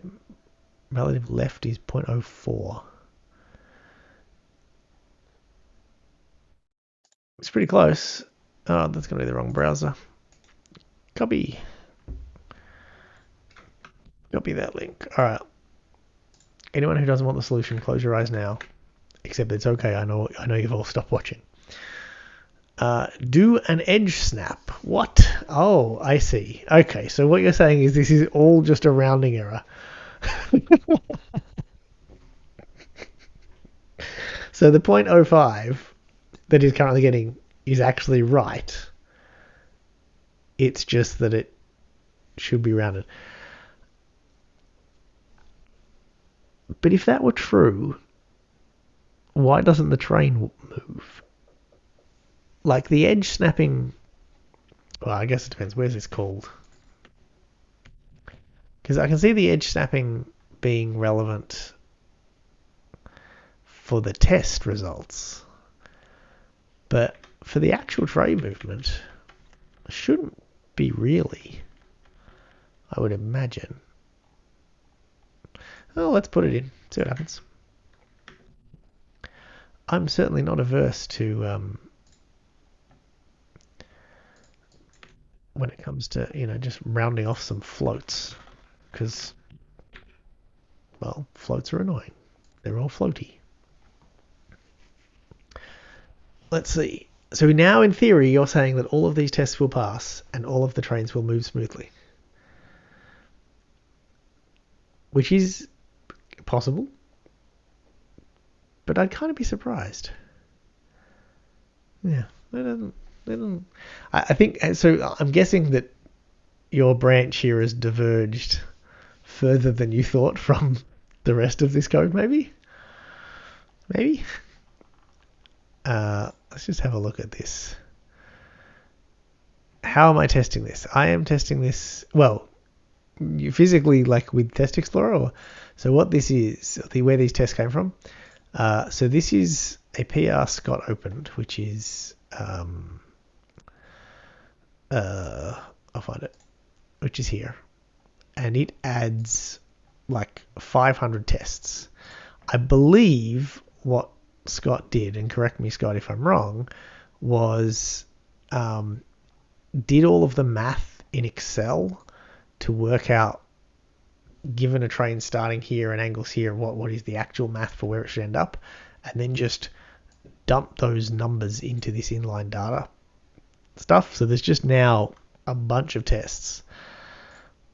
Unfortunately, I think we may be at a point where the tests might have diverged from the code, and now, well, but that doesn't make the tests wrong. What do we got? 164 failing. I mean, we fixed 6 with that round with the edge snapping. Why is this expected changed? That seems wrong, right? Like, shouldn't expected have not changed? Wasn't it 1.1 before? Am I looking at the wrong test? Clockwise from bottom? Yeah, that looks right. That's weird. Oh, it says, oh, yes, you're right. Oh, okay. So, yes, sorry, you're right, of course. We got past the positions. So now the distance is off. Aha. Expected 0.3. That seems a little small, maybe? I feel like a little kid with my desk up this high. It's quite weird. All right, what's this distance? This is 0.3. And it's a movement distance of 45 degrees. I mean, no, that does make sense. If we're moving, so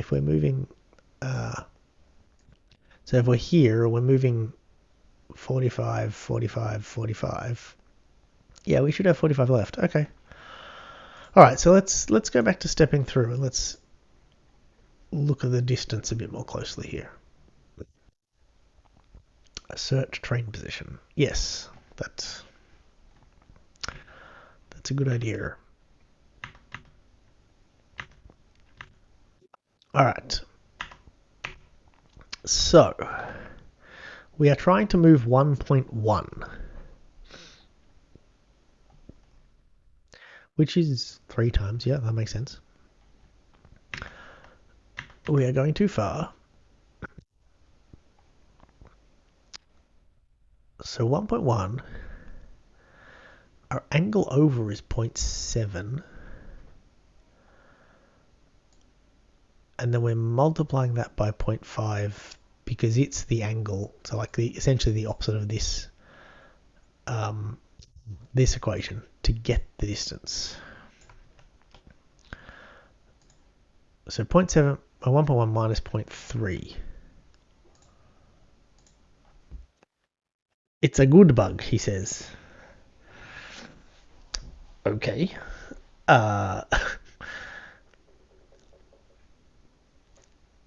We're over by that distance. What does angle over mean? Angle over. So, okay, we are here. We have been asked. I'm going to just add another layer. We have been asked to move this far. We have determined that our angle over is this amount. So our distance is this minus this. Oh, it should be distance left, but we're calculating distance moved so far, I think. Yeah, this calculation calculates distance moved so far, but shouldn't distance be distance left to move? I think it's just this. Yeah, that's it. There we go. Well, at least I'm comforted by knowing I didn't write that line of code.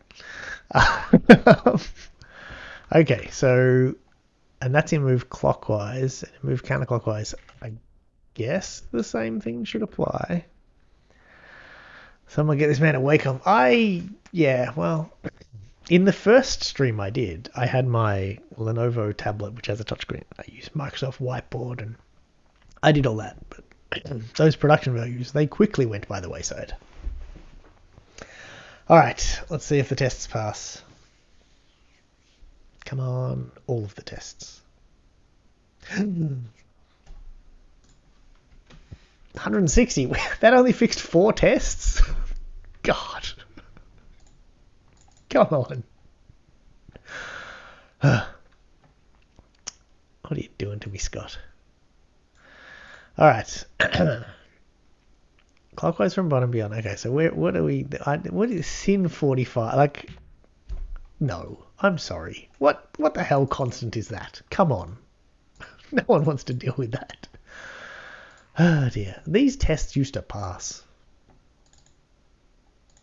Actually, I want to see what the game looks like now. Because these tests used to pass.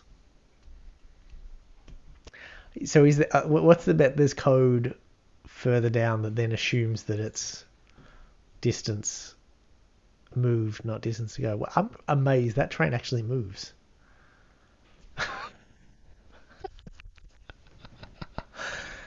This is with the larger look ahead, right? Like this is...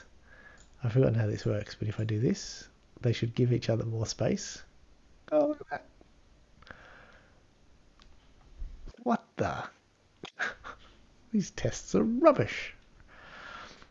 Some of these tests actually... No, okay, some of these tests I could see failing because I think these ones test this sort of behavior. Which I can't... I've done that wrong. Can't demonstrate that. Like this sort of behavior. And now... No, that's still in that cell. But like that stopped a lot further than when this test was written. Now the trains move correctly. Your number of ticks is incorrect. Oh, yeah, okay. So it's not moving far enough. Okay, but the good thing is, because we now stop the trains, which Mussolini would have hated, in theory, I think I can just tick for a bit. And oops, not Control F5. I think this shouldn't matter because they won't move past the edge of the track anymore. Let's see if this fixes the old test. It still doesn't explain why these 2 tests of yours fail, though, Scott. Blatant lack of good tea. Yeah, the lack of tea just means I need to go to the do some groceries tomorrow, which is nerve-wracking. That didn't work. Actual 2, expected 1. Guessing... Wait, read that wrong? No, expected 2, actual 1. Yeah, I'm guessing this didn't move to the last thing. Okay, so hang on. Let's just put this back just in case. I don't trust my tests. Probably bad tests. Your tests, my tests, all tests. So what you're saying is that we delete all the tests, but are happy because the trains move properly? I mean, I'm happy to look at these tests again another day. If they now pass with 0.5, at least I'll know. Okay, that's cool. Oh, we're getting there. What do we got? 143. Yeah, it's these ones that worry me. But clockwise, move clockwise. Oh, look, only 1 out of... And look, I mean, that's pretty close. That's good enough. This is way off, but realistically that's pretty close because that's 360, a bit past 360, and that's also a bit past 360. Maybe these are all completely broken. No, it's rounding. Okay, so if in theory the tests can't be trusted, but this now works, the real test is I should be able to now do speed. Just realized though. Actually, hang on. What happens if I get rid of the snapping? Do I need the snapping code? If I can do speed and the trains move, then I'm happy to revisit the tests my tests later, because my tests definitely aren't fantastic. And in fact, I stopped writing them because I couldn't really trust the number of ticks to move to the right spot. So that's broken them again. But it might actually work in real life, right?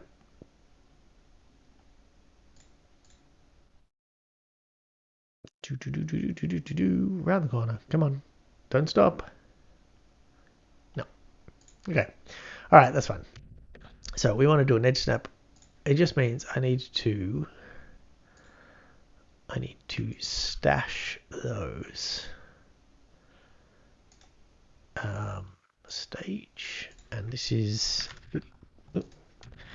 extreme movement. Oh no! I did not want to do that. Another favor, could you update the values of 145, 155 to 1.0, 154? Okay. Do you want me to call you on Teams? Okay, hang on. 145.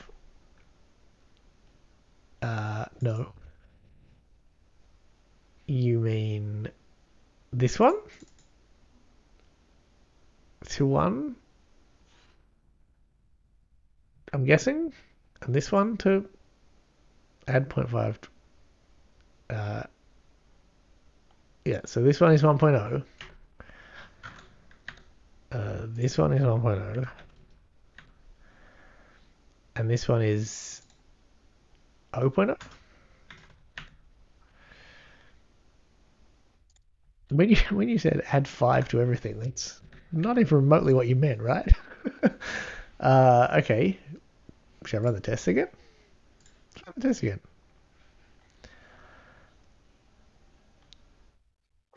There was a more reliable way of sharing code changes. I don't know what you're talking about. Add 5 to the line numbers. Oh, I see. Well, that makes sense now in hindsight. Still didn't fix a lot of tests. 43, we're getting maybe better. All right, let's. What have I done? Okay, I'm gonna hang on. Let me amend that commit. Ugh, this is terrible. Okay, so what I want to do now is this commit. I now need to go back to master. Yep, fine. And now I need to cherry pick my own commit that I accidentally committed to your branch. And of course there's conflicts because all the code moved by 5 lines, as we are aware. This is possibly the greatest behind the curtain of software development. This is completely normal. Yeah, okay, grab that and let's make this 0.8 just for fun. And I will accept the merge. Hey, I haven't actually used the merge experience in this new Git thing. Oh, it's nice. It's okay. That's a lot better than Team Explorer was. All right. So now we have 92 tests that used to pass, and they maybe don't anymore, but that's maybe okay.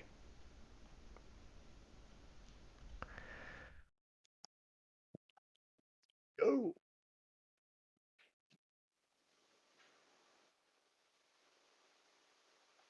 Okay, 17 failed. Fine, that's fine. I am a little bit worried, but it's fine. This is 0.8, so this is still the one we know is bad. So as long as the trains move correctly, we're good. And just for fun, let's tax the thing. Yeah, they're kind of still overlapping a bit. All right, that does appear to be working.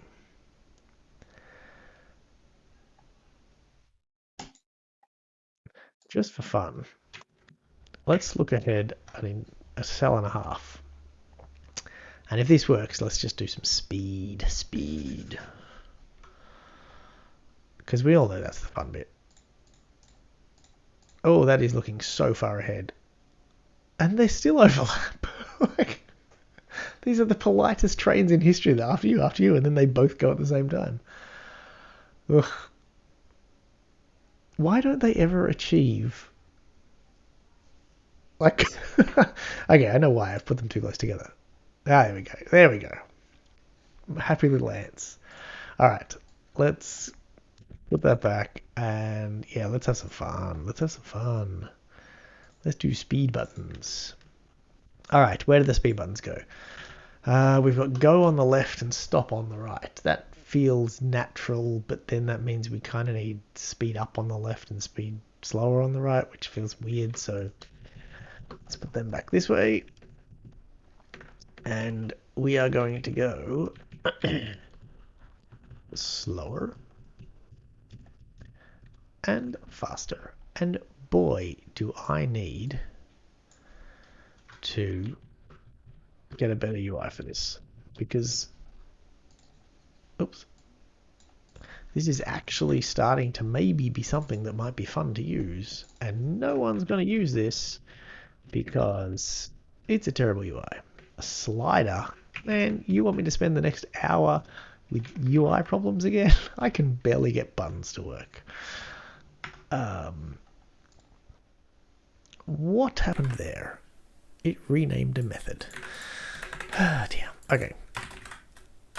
So let's look at speed. I think we make our speed 10, and I think we go to game board and we get rid of this speed adjustment factor, essentially. Not just essentially, but actually. And we do this, and we say slower is going to be speed is greater than 10. 5.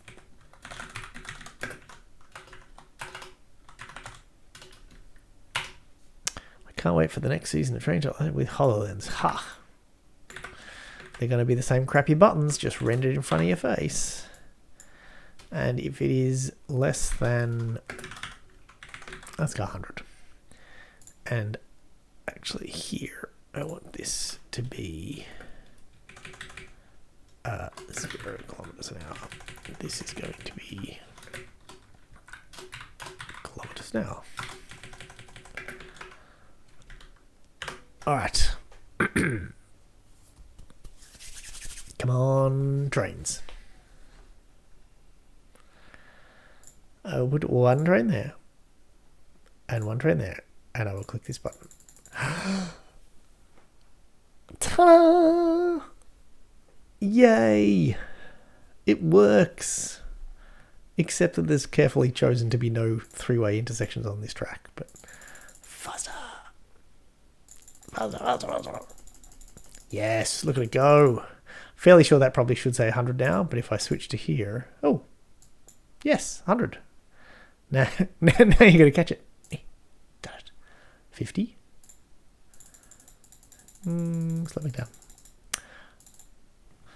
I love it. I love it. I love it. I want to put one on this track, and I want to make this one go faster, and I want to watch them interact.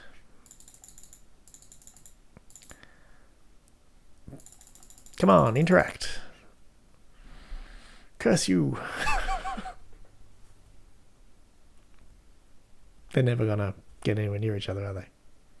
No, they're not. Oh well, that is awesome. That is awesome. Maybe they should have buttons to like cycle through trains so you don't have to actually like go on. That one. Nope, missed. That one. Missed.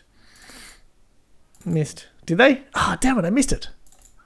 Thankfully this is recorded. I really want to slow this one down now, and I can't get it. I'm just going to sit here clicking. I don't know if you can hear that clicking, but I'm just hammering this mouse button. The Boolean boiler is... Every time I do that, I scare myself. All right, anyway. That is awesome. That is so cool. We have trains, we have speed. We have failing unit tests. because why wouldn't you want failing unit tests? We can feel the clicking in our skulls. Are you wearing headphones? It would probably help. My noise reduction software is still running. It hasn't expired yet. Speed adjustment factor equals 100. Oh, I forgot I did that. Did I do that? I must have done that. That is an interesting turn of events for this. Huh. That is very interesting. I guess with the speed, I could make it just move one cell every movement, and then that might make the tests easier. But wow, that's really good. Every single one of these tests that I added fails, including the horizontal ones. Okay, let me just try this again.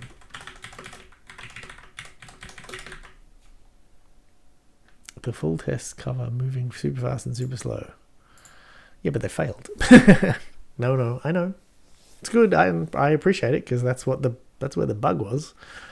The bug was with the fast movement, or rather distant movement. Okay, so that's interesting. That actually did fix a few. I mean, it's possible 50 is not enough.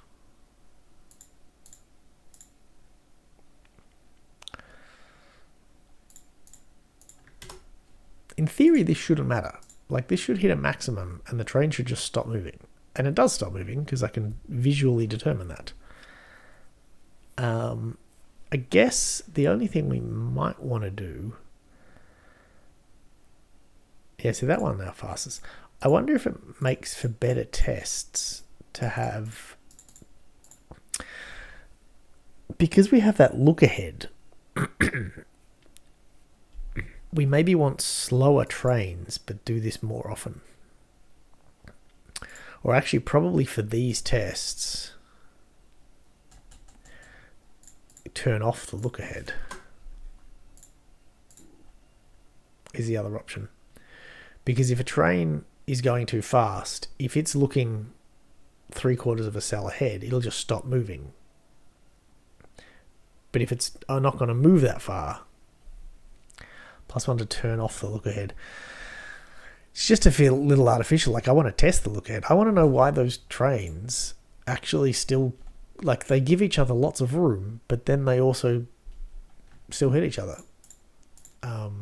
It's really weird. I don't think I allowed the look ahead to be turned off, did I? It's a read-only property. Well, doesn't have to be. Front edge distance. So I'm going to say this is look ahead distance. Okay, so that adds a train. Oh, and this can be improved because this now turns the train. And let's just do that. And yeah, I don't care. Oof. Train dot look ahead distance. If I set it to 0, I think that's too short. Because, well, maybe not. But maybe it needs to be like 0.1. And I'm going to make it 0.1, and then I'm going to look at what these errors are. Invalid token 0.8f in class. Oh, that helps.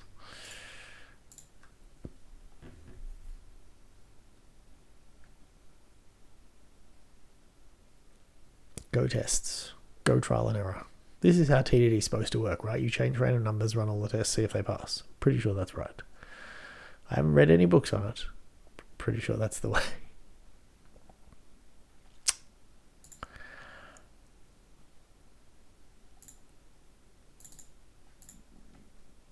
5,000. That's got to be way more than enough, right? How fast is my game loop again? I've forgotten. It's not that fast, is it? Where's the timer? I always lose the timer. Oh, 16 milliseconds. Okay, it's pretty quick, but see now the real thing here would be you would go last column, frame column.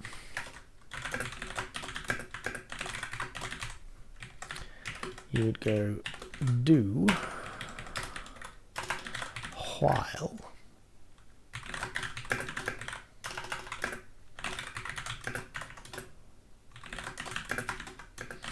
so essentially just keep ticking until the train stops moving.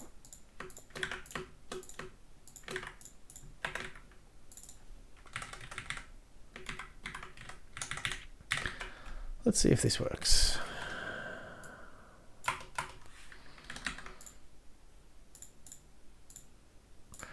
And if these tests never finish, then there we go. Get something else to change the numbers, and it's machine learning. Yeah. There is what is that? Isn't there a library called oh god, they all failed. I probably got this logic wrong, knowing me. Isn't there a library called Scientist that does this?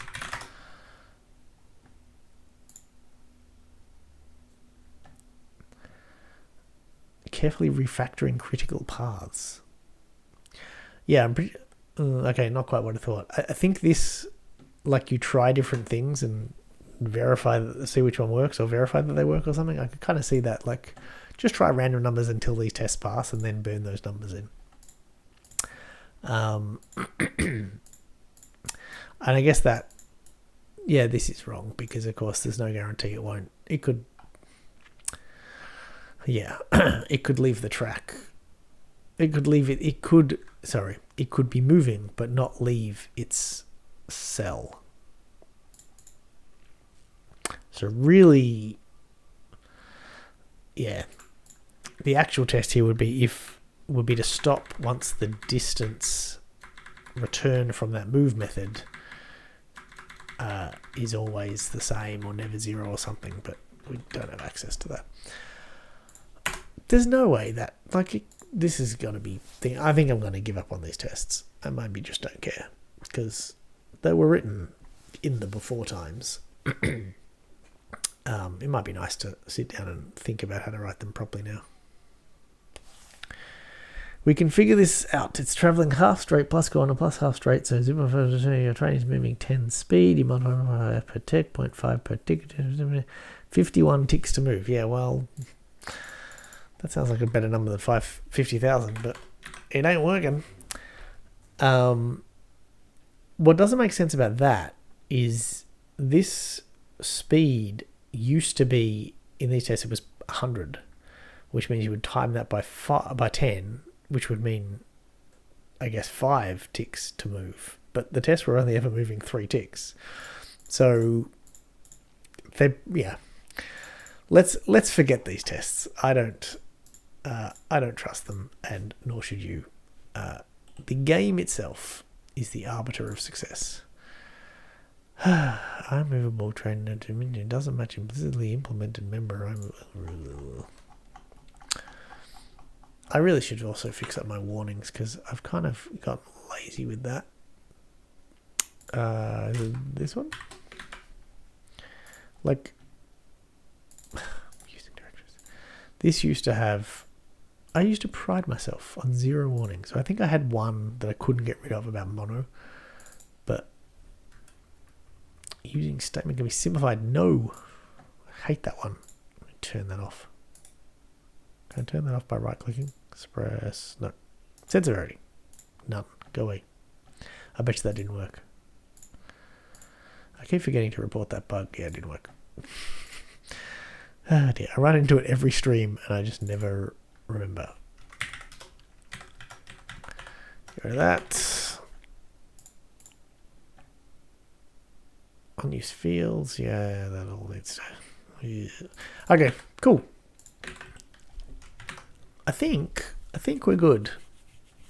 I think the only thing that I'd really love to do is somehow find a way to force Comet to invalidate this label when I press this button.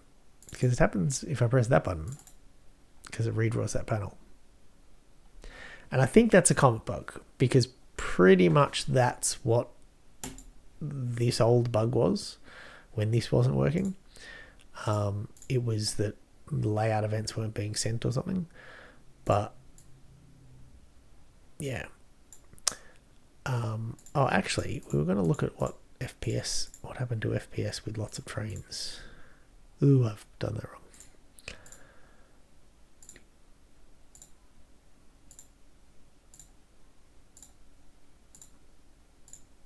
Like, look how slow that's... Oh, maybe it's waiting to move. Okay, that's okay. I mean, it seems okay, but... No, the speed seems okay now too. I definitely remember noticing it get slow last time. But I couldn't tell you exactly when.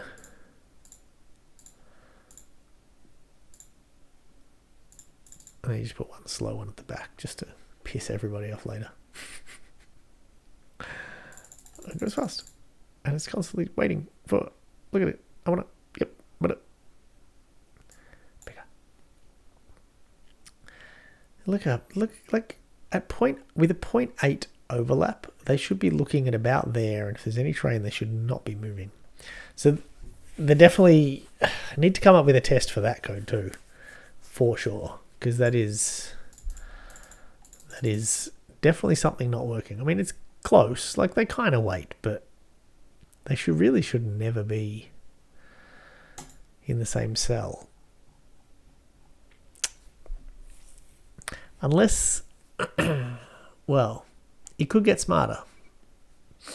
Could get smarter about that though, because of course, this look ahead, like if I set this to 1.5, they'll avoid each other more.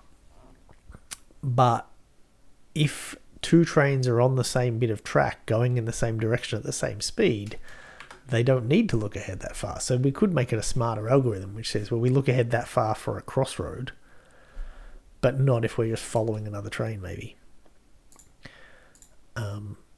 Let's... Like, even that's too close. Now we just wait for them to go around, and no, they won't meet each other on the other side because these tracks aren't the same length. I will put down more trains and we will find out. See, that stopped with a really big distance. That was good.